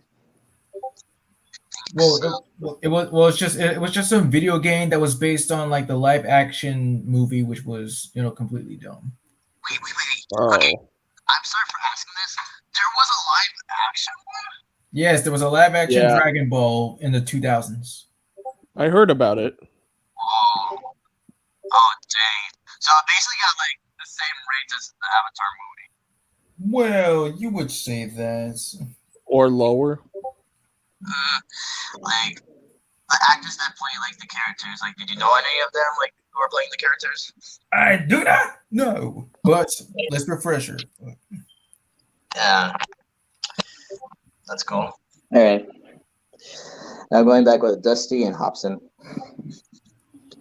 Oh, okay. So anyway, yes, each one of them are funny. Yes, I did say Hobson for his weird old man things, and Dusty for his like dim-wittedness. And let's see. Yeah, I do like how he puts on different voices, how they like interact with each other, and okay. Well, I guess I would say in one episode where it started out with everybody pretending that Hobson is dead, and he starts believing himself, and he was like, "Oh my God, nobody can see me. Let me strip off these clothes," and then it was nuts. I just like those moments with Dusty and Crawford. Like, you know, those were like the funniest in my opinion. Yes. Like, yes. it was just- yeah. Oh, no. Well, yes. A favorite Dusty moment is like where he's like talking over like what is going on, where he ate these brownies and he starts imagining these things happening, and continue. My favorite Dusty moment has to be like, yeah, it was him and Randall. Basically, they were like investigating something outside, and Dusty bent down for a little bit, and his whole ass was showing, and then Randall was like, "Put your pants up." I was like laughing. Yeah, no, right. I mean, like, no offense to Hobson, but like, yeah, I've seen some scenes here and there. Yeah, I do like his character, but I just prefer Dusty more. Yes, me too. Yeah, for those both characters, yeah, Dusty, easy 10 out of 10. For Hobson, 8 out of 10. Okay, Dusty 10, Hobson 4. Cool. All right, next one. Let's see here. What's up? Dr. Colosso from the Thundermans. Yeah, one of the surprising ones I found out. Yeah, it was actually Fresh that told me this, like, because we were talking about like nostalgic shows. I brought up the Thundermans. I was like talking about like their pet. I was like, I wonder who the voice was. And then first it was like, that's Dana Snyder. I was like, who is Dana Snyder? He's like the voice of Master Shaking Kusabachi. I was like, oh my god. Uh-huh. Yeah, I was like, oh, that's pretty cool. And I was watching the Thundermans actually like 2 days ago. I was been watching that, like, it just brought some memories. And then Dr. Colosso as a character, his story basically, he was a villain of like Thunderman himself. They're fighting. He actually crashed his wedding, like Thunderman's wedding, and this led him to be a bunny, basically. I And gotta say he's like one of the most funny characters in the Thundermans. yeah, me too. It is like his random jokes, like here and there. Yeah, And and also like being clingy and a little bit gay towards Max. yeah, I just like their friendship too. Like they're just feeling friendship. And technically, this is how I actually got introduced to Dana Snyder live action because there was one episode where Max turned back to human, and this is how he looked like. Hold on, here. Yeah, Oh, right, yeah. When I saw that, I was like, oh, well, good on him for appearing in live action. Like, kudos. yeah, that Yeah, was my first. Yeah, that was my first time seeing live action. Also, yeah, and of course, learning more about him. Like, yeah. So, Fresh, I know you did the episode, but you remember when Darren Norris was in the Mints episode? Yes. So it revealed that Dr. Colossal actually had a son, and it's kind of a sad story because this is around the time he got turned into like a bunny, and then his son had to be sent to an orphanage because I don't know what happened to the mother. Oh, so that explains a lot. And then like the son found out about like his dad being a bunny, and he wanted to get revenge on the Thundermans the whole time. But eventually, Max and Phoebe stopped him, and he's like, "What are you gonna do with me?" And then eventually, he turned Dr. Colosso and his son back into bunnies, including his son. So like, yeah. Overall, Dr. Colosso is one of my favorites from Dana Snyder. Just like how comedic he is, and like just his random moments. He gives it 1 million out of 10 out of me. Awesome to hear. same with me. Right, Mhm. Yeah. oh. Anything else from you, Okay, Bobby? No, I was checking the list to see if there's any roles for him, and one of them came up where I wanted to, and one of them came up. I just wanted to make sure if we're getting like in some of those roles. Yeah, I got it. Okay, Ready. next.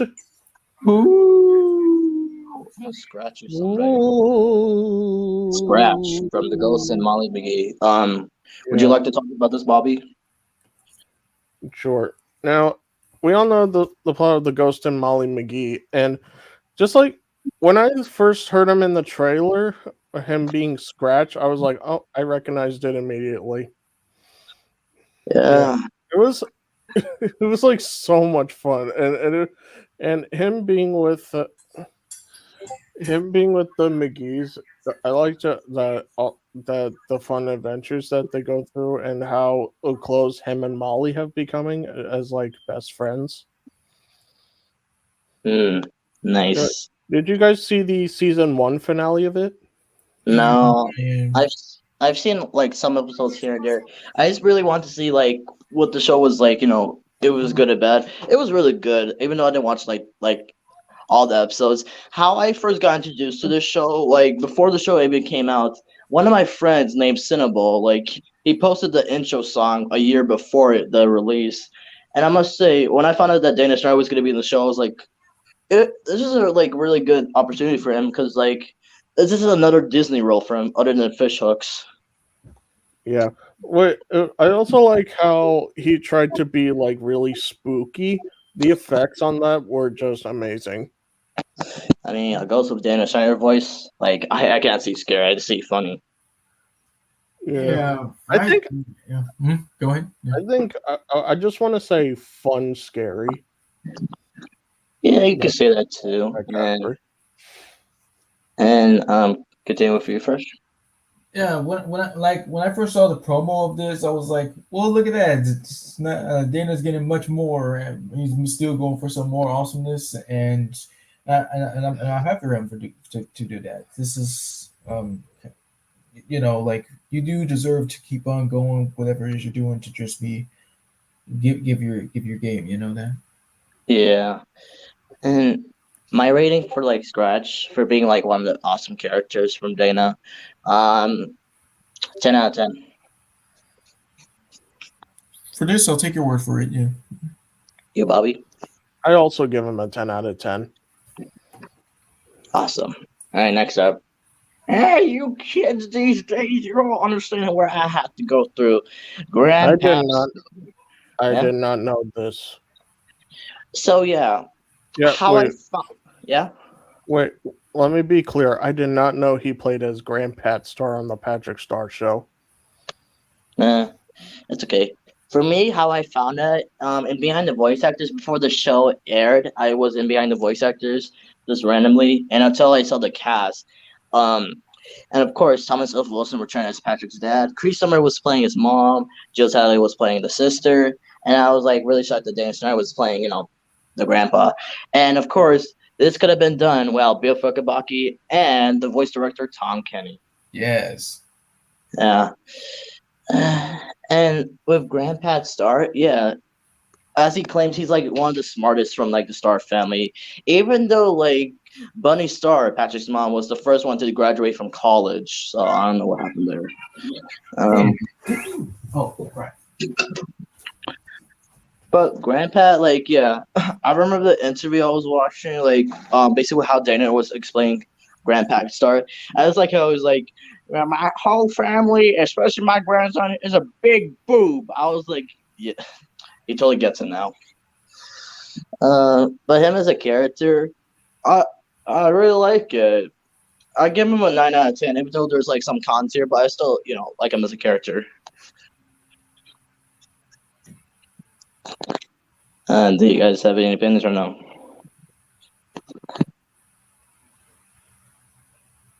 Hello? No. Okay. And Fresh, what about you? Fresh? Hello, Fresh? Hmm.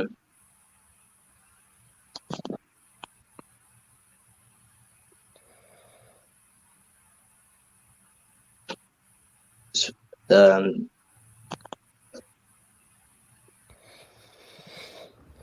Okay then. hold on, I'll text him.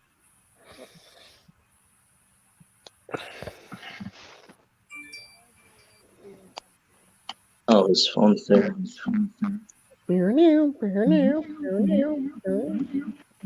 Let's mix that.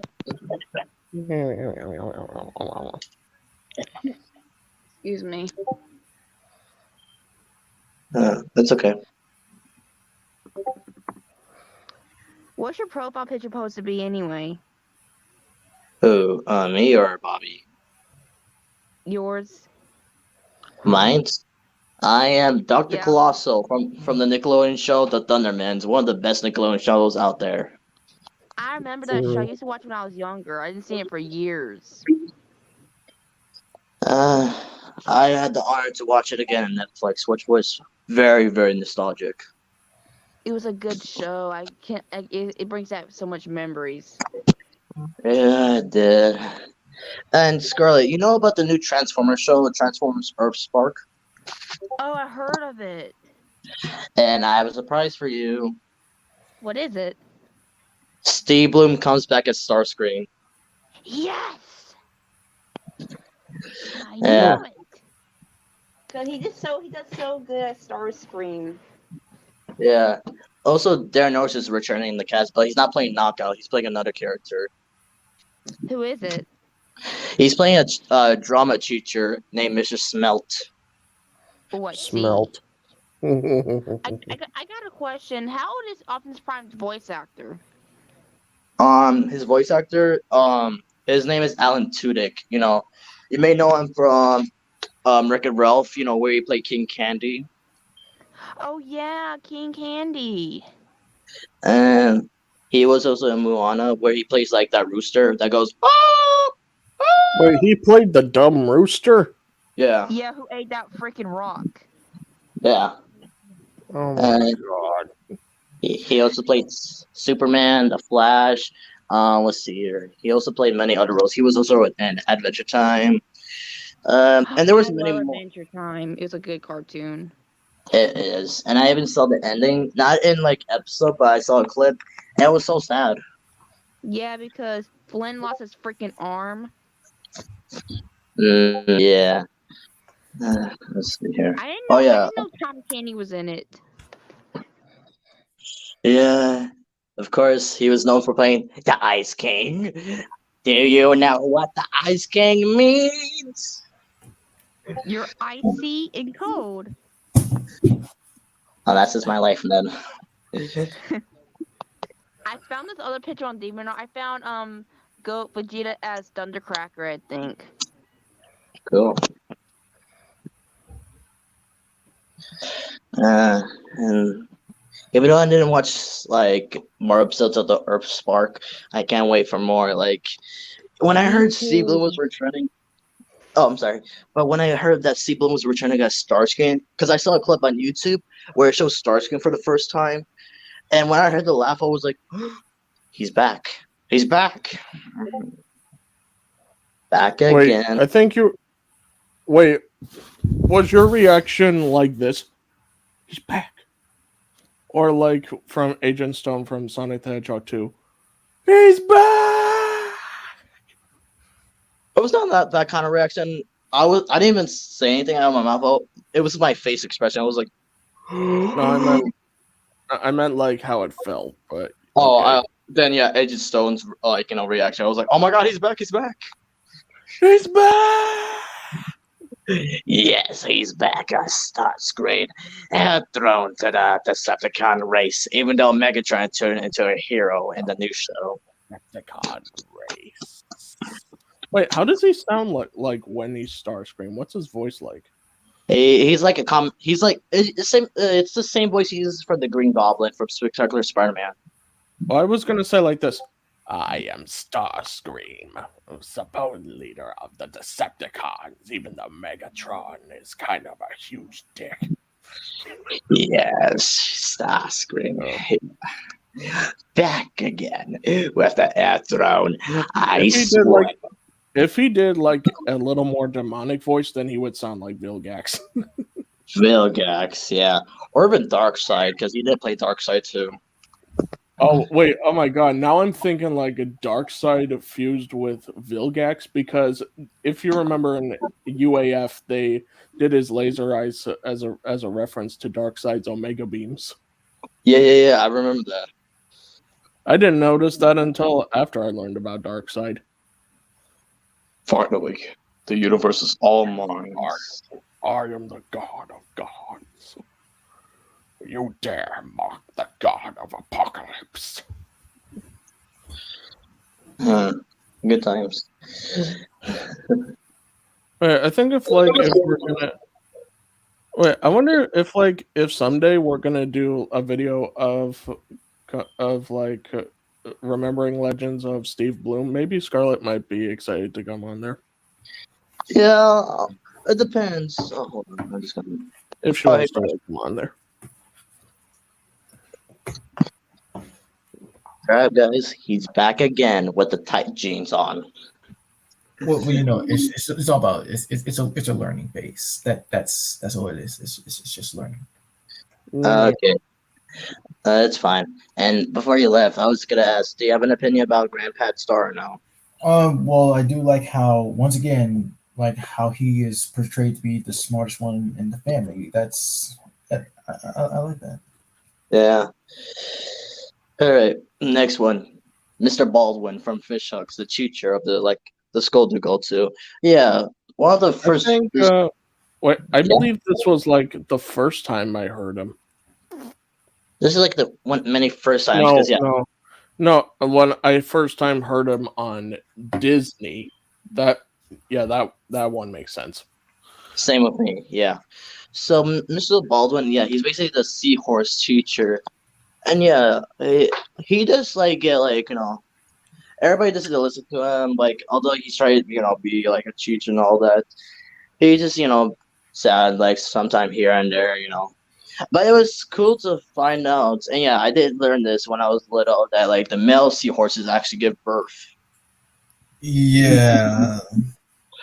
Yeah, and there was an episode where he actually had to give birth to 1,000 seahorses.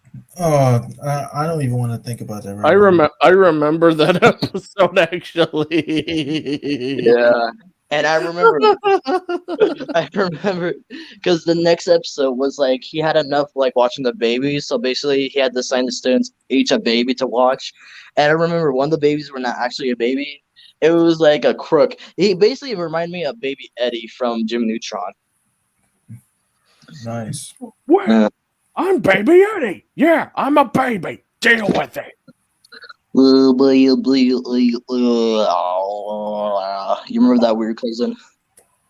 Oh, wait, what? Oh, Goober? Right. Yeah. You're not supposed to eat it. But yeah, What? basically the baby I was talking about, that was not actually a baby. Fun fact, he was voiced by Brian Doyle Murray. Yes. Yeah. Okay. Yeah. So as a teacher, yeah, he tries to like teach, but of course the students are, haywire. But overall, his performance, I give it an 8 out of 10. Never really saw the show, but I'll take your word for it. And you, Bobby? I'd say he did a really good job. Nice. All right, next one, Bobby. If you take the stage, because Wait, you're wait, about to. wait. You remember that Fish Hooks episode where they thought of him to be like Milo's favorite hero? Oh, Captain Aquarium. yeah. I remember that, and that's the episode also with Kevin McDonald. Oh. Yeah, I remember that episode. Wait. Did Kevin McDonald play Dr. Frog? Yes, he did. Oh, yeah. Okay. So the name was familiar. I just had to be sure. Yeah. I'm okay. Yeah, good times. But for your rating for Mr. Baldwin, Bobby, Like I said, 10 out of 10. nice. And as I said before, can you take the stage, Bobby? Because I'm about to explain Plastic Man. Here you go, Bobby. Yes, I say he did a really good performance as Plastic Man. Both him and Tom Kenny have done great with him. I do agree. Like, yeah. And when I heard Dana's version of like Plastic Man, it was a really good voice for him, and as a good character too. Other than playing Plastic Man, he also played Penguin in the series, but we'll talk about that in a bit. But Plastic Man, his version, that's really good. Like, I wish I could have saw more episodes of it, but I just love the performance. I wish it would have gone on for like 5 years. And it also had a clean Or, like, animation. It was really nice. It was just basically a modernized version of Justice League, but with an 11-minute format. So, yes, greatness. And especially a better replacement for blah, blah, blah. Yeah, it You all know was. what I'm talking about. For blah. Better Yeah. replacement for blah. Blah. Yeah, we do know what you're talking about. You talk about Teen Titans. Blah. Yeah. I don't say blah blah blah. Oh, dang it. Did you guys hear that? He actually said blah. I don't say blah, blah, blah. It was you. Blah, blah, blah. Auto transmitter. I knew it. I don't say blah, blah, blah. Anyway, did you see any episodes of Justice League Action? Any of you? I saw here and there, like they didn't really finish the series. I saw all of them actually, and I love it. Yeah, the one of Plastic Man where he's literally saving the world from Brainiac. It was like his moment of triumph. I mean, for me, Plastic Man, like, and the show itself, how I got attracted to the show, like, it was both like the cast and the animation that made me want to watch, like, here and there. Yeah, I loved everything about it, honestly. Yeah, and you're rating for it, Bobby? Consist 1 billion out of 10. I give it a 10 out of 10. I wish I could have saw it more. Yeah, And you can see it on Watch Cartoon Online. I know. Maybe I will, because tomorrow I have half day at school. Yeah, you can watch it over Thanksgiving break. I'm Yeah, at school tomorrow too, by the way. Huh? nice. Finally, freedom. Freedom! Freedom. Wait, anyway, hey, Fresh, Yeah, I'm still here. what did you think? Have you seen Justice League Action? Okay, well, I've seen clips, never really saw the show because I would have if it wasn't like 11 minutes like long. Because sometimes I usually hate that, but when it comes to action series, it should be more. But Yeah, like I mean, I get why they wanted to do it, but I feel like I think for cartoon shows like the Ben 10 reboot and Justice League Action, those deserve the traditional 30 minutes. I mean, 30, we I'm already like, it's got. usually I mean, 22 minutes. Sorry, I think you were you thinking know, 30 because of the what I mean. ads. Yeah, because on TV, you all know, you know what I mean. Yeah, I know what you mean. Like But traditional 22, but yes, I do. with all the like hard work and dedication they actually did to make it through all of that in 11 minutes, I say it was like spot on. Yeah, it was and okay. technically for me, how I got introduced to Dana Schneider as Plastic Man was actually in Mad. It was the episode Oh as yeah, and I'm glad he returned as Plastic Man in JLA. Oh my God, it's just like it with Seth Green. Think about it, because he played Leonardo in Robot Chicken, and he actually got to play Leonardo. Robot Chicken Wow. is so funny. Seth Rogen as Leonardo. Wait, Oh, by like the way, which? I found Wait, Dragon Ball 1 in it. It was so messed up. which Oh. one? Like, Robot are you talking Chicken. about? Oh, It was so messed up. Wait, I didn't wait, watch much of Robot Chicken. wait. Okay, hold on. I want to back this train for a second. Did you say Seth Rogen as Leonardo? I was Yeah. gonna ask like which Leonardo. No. I said Seth Green. Yeah, Seth. Oh yeah, Seth Green as well, like the TMNT Leonardo. But before doing that, he actually played Leonardo in Robot Chicken. Nice. Yeah. And go on, Fish, with your story. No. I've explained. All right. Next one.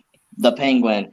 Yeah, even though he played him in Justice League, he actually got to play him in more media. Like for me, how I got introduced to his Penguin. Oh, it was Batman Unlimited Mech versus Mutants. His version there was like, wow. I was like, why is the Penguin so buff in there? I know what. And when I found out it was Dana Snyder, I was like, wait, he gets to play a buff Penguin? I was like, it's both awesome and kind of weird, but I was like, nice. That was pretty nice. I'll be honest. I only heard him as Penguin in Justice League Action, and that sounded nothing like him. Like his normal thing, but I guess he wanted to make Penguin more like I'm gonna say squawky.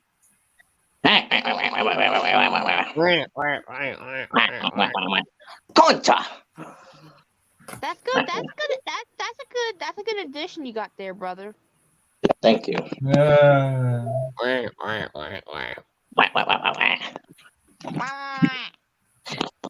Waluigi and all that. Wait, the Waluigi as the Penguin. Wait. Can you imagine like a Super Mario parody where Mario is Batman? It's like, it's a me, a Batman. Kick into the butts. Woohoo! Woohoo! Woohoo! Woohoo! Of course. He punches and kicks.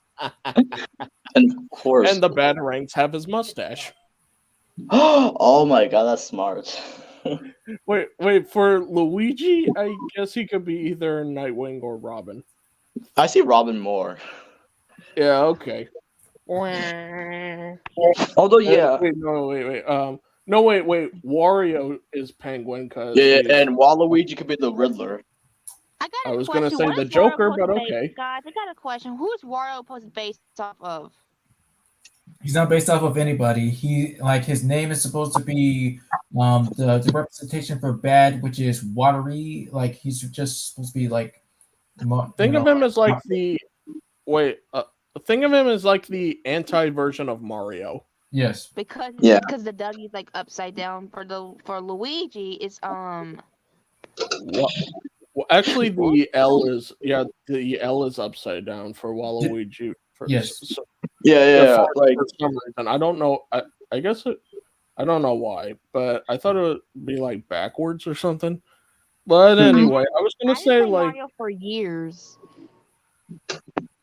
cool. well for nostalgia's sake, I was playing some of Mario Odyssey again on a new file, and I still enjoy it. Mm. Wait, Cool. I was gonna say Waluigi be the Joker because you know. I'm a, hey guys, I'm gonna make you laugh. before we give our ratings to the penguin, look who it is. Hi, Kevin. Hi, Hey, Kevin. Kev. Hey, Kevin. Hi, Kevin. We Blitz is love your you, biggest Kev. fan. Yeah, remember he made that Mickey Mouse thing on that video, Blitzy. I do remember. It was so funny. He was like, "Shut your A words up."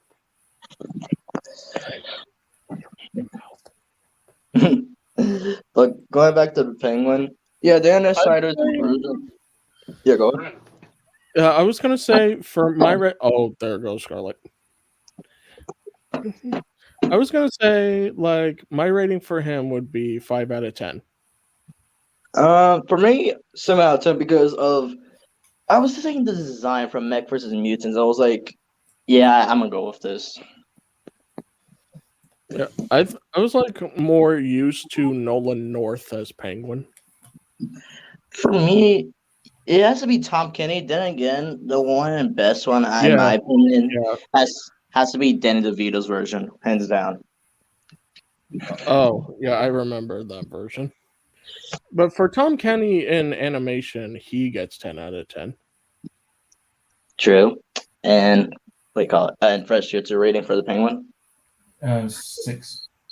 Hey. Okay. All right, then. Fresh, can you help me with this one? His character from Opus Season 3.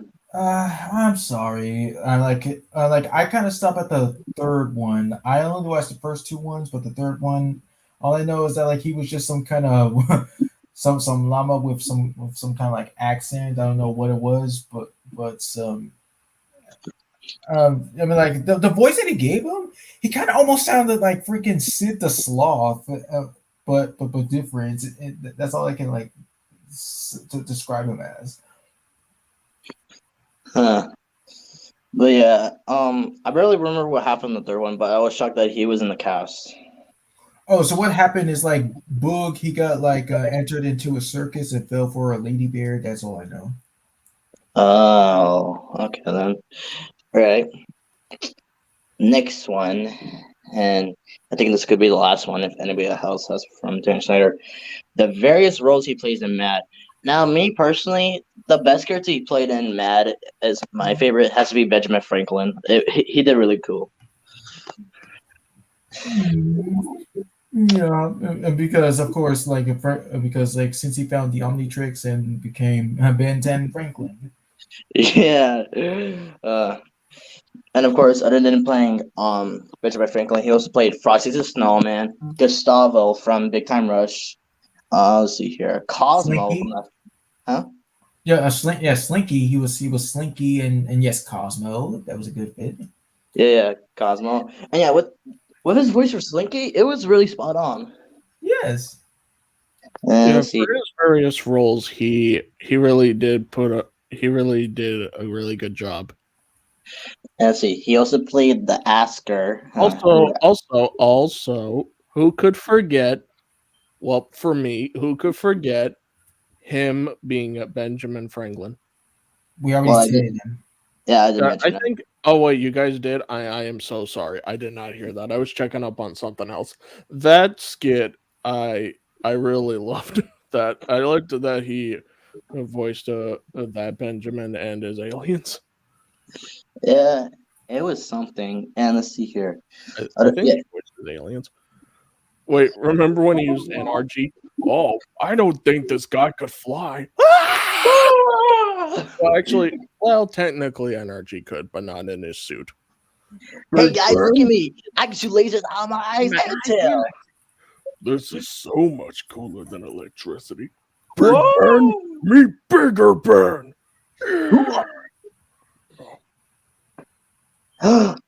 Hey! Look who it is. I'm back. It's Kevin. Yes. Blitz is your number one And fan. of course I picked myself as Master Shake. Hey, you know what Master Shake's favorite dance move is? The shake. Oh,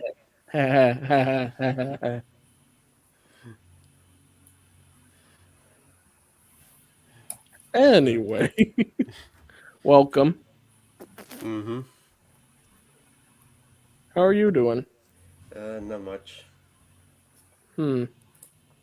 Oh boy, you play music. Oh boy.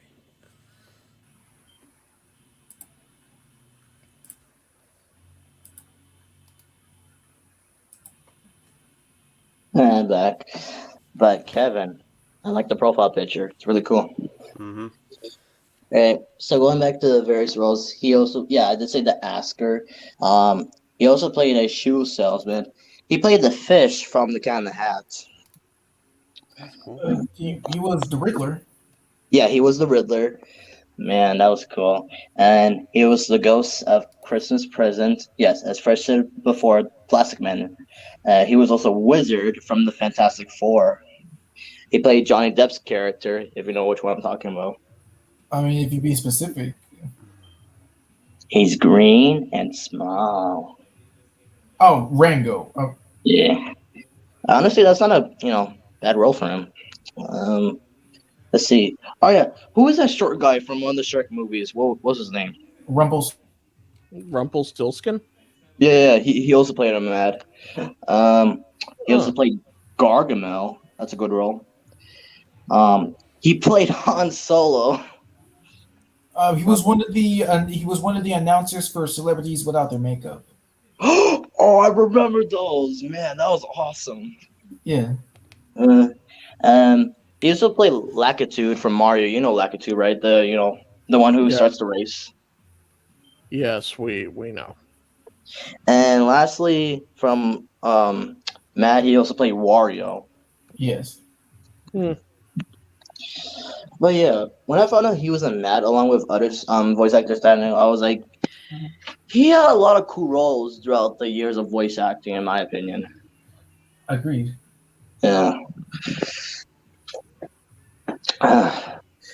Well, this was a blast. Mm-hmm. Yeah. Yeah. Even though, I did say we are going to talk about Danny DeVito on his birthday, but, it's getting a little bit, late. Even though I have a half day tomorrow, we'll see from there. But before we end the stream, you guys want to say any catchphrases from any characters from the stream? No, don't try to think about it. Just think about it. I can't think of one. Oh, okay, I got one. Yes. The words you're looking for are thank and you. Put them together, they make a nice sound. Koosh. Yeah. All right. And Bobby, you want to see your catchphrase or no? Sure.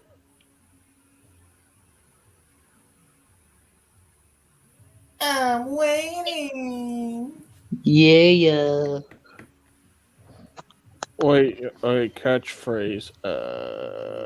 From like any of the characters from Patrick Warburton, Bill Farmer, or Dana Snyder. Okay. Trying to think of one. Well, for Bill Farmer, I am gonna ask this one simple question. Who you calling Pinhead? Nice. You goofy ass. Okay. I'm Dirty Dan. We already know what Bill Farmer does. That was Hot Pop Scream. Nice. Fred, what did I tell you about leaving the lights on? Ah, Dang it, boy! dang it, boy. God damn it, Bobby. I'm sorry, wrong crossover. Dang it, Sprig. Boy. Oh. I sell Wait. propane. Wait, can you imagine? Can you imagine Hank Hill doing the boy meme? Boy. No, just boy. Oh, I saw that from Jimmy Neutron. That was hilarious. Yeah, they did that one. I was like, okay. Anyway, wait. Also, let me tell you something else. Of course, with Oh. Patrick Warburton, it's easy. Okay. Right. Poison for Cusco. Right. The poison. He's the Right, the Cusco, Just- the boys for wait. Cusco, the poison designed specifically to kill Cusco. Cusco's poison. That was He's the best that I saw who did in the village who I saw disappear into the crowd with Kuso on the back of his car. He must have taken him back to his village, and if we find the village, we find him, and if we find him, we find Cusco. Oh yeah. Oh yeah. Oh, It's all yeah. coming together. Oh yeah. It's all coming together. Oh, Wait, yeah. let's do that line again. Oh, the letter, Crunk. Wrong letter. Why do we even have that letter? You totally ruined my groove, man. You threw off my groove. I'm sorry, but you threw off the Emperor's groove. Sorry. Oh, Yeah, when I first saw that, I was like, oh my god. remember when they were going back to Cusco's castle and all that? What's it? Oh, remember how they were running and how did Gronk and Yzma get there fast? Even though it's still a mystery. Oh, you got me. By all accounts, it doesn't make sense. Yeah, it doesn't make sense. Are you magic? I guess they used the power of Narnia. Wait, I'm gonna do that, but as a Tim Burton gas or something. Row. Whoa, Raggy. Roadhouse. Road. House. Ghost. oh, Ghost. I like that episode with him and Patrick Swayze. Yeah. Please, Peter. Remember when he was he was acting like a dog and going through Patrick Swayze's hair? yeah. Yeah. I also like that flashback where he's going to the past and he sees little Peter and he was like, "Thank you," and he tried to roast the parent. And remember his friend? It was like, "Merry Christmas, Peter," and he started having fainting and all that. Oh yeah, Yeah, it was like his name was regular. Holden. It was like I gotta go. Hold it in. And then, Yeah. Who died before Game of Thrones, but a lot of people not. oh wait, what? You remember the choir? The choir was like, "Have you heard the story that they're telling about Bethlehem? Have you heard the story?" Yeah, I remember. Oh no, they got Quagmire. Sing hallelujah, sing hallelujah. And they even got Joe. Wait, Oh, remember with Cleveland? wait. Oh, Well, I Cleveland, don't. it was just his family who was listening to the Yeah, record I player. know. I meant and Well, they didn't get no it. wonder I don't see Cleveland until New Year's. But of course, Norm Macdonald was there, and he was reading to us the night before Christmas. Yeah. Let's see, what else was there? Oh, you remember? I know I'm going a little bit off topic, but remember the one where they go to a present, but it's not the Peter's present. It's the one where he's actually nice and clean and doesn't drink alcohol. Oh, right, yeah, Yep. that was the episode Friends of Peter G. And you know what thing I like about this episode is the Mr. Booze song. Yeah, me too. Wait. Yep. Peter, when he saw himself as a complete sober man, he was like, "Who the is this jerk? All right, people. Wait, also, please be Rosie O'Donnell. Please be Rosie O'Donnell. Please be Rosie O'Donnell. Damn it. Like, hey, Fred, wake up. You're dead. High five, handshake, or a hug. Oh. Hey, can you keep it down there? We're trying to drink our milks. Hey, keep it down there. Some people. Gee whiz. Hey, you know what would be good? Some buckets of KFC. There's always something good in there. Dude, that's bird meat, dude. Wait, guys. That's Hey, bird how come meat. we're like? Wait, guys. Hey, how come we're like the only birds whose poop is white? I know. What the hell? Wow. That's a question I never thought in my entire life. Yeah, But wait a minute. dude, you're eating a bird. Oh my god. Oh my god. But Peter, remember. What's the word? Bird. The bird's a word. Yeah. Oh god damn it. Wait. Get the hand in, Peter. Oh my god! Joe, I am so sorry. How can you afford these things? But anyways, thanks for the fun, but I got to go. All right. Well, thank you guys for joining, and we'll see you next time. Bye. Bye.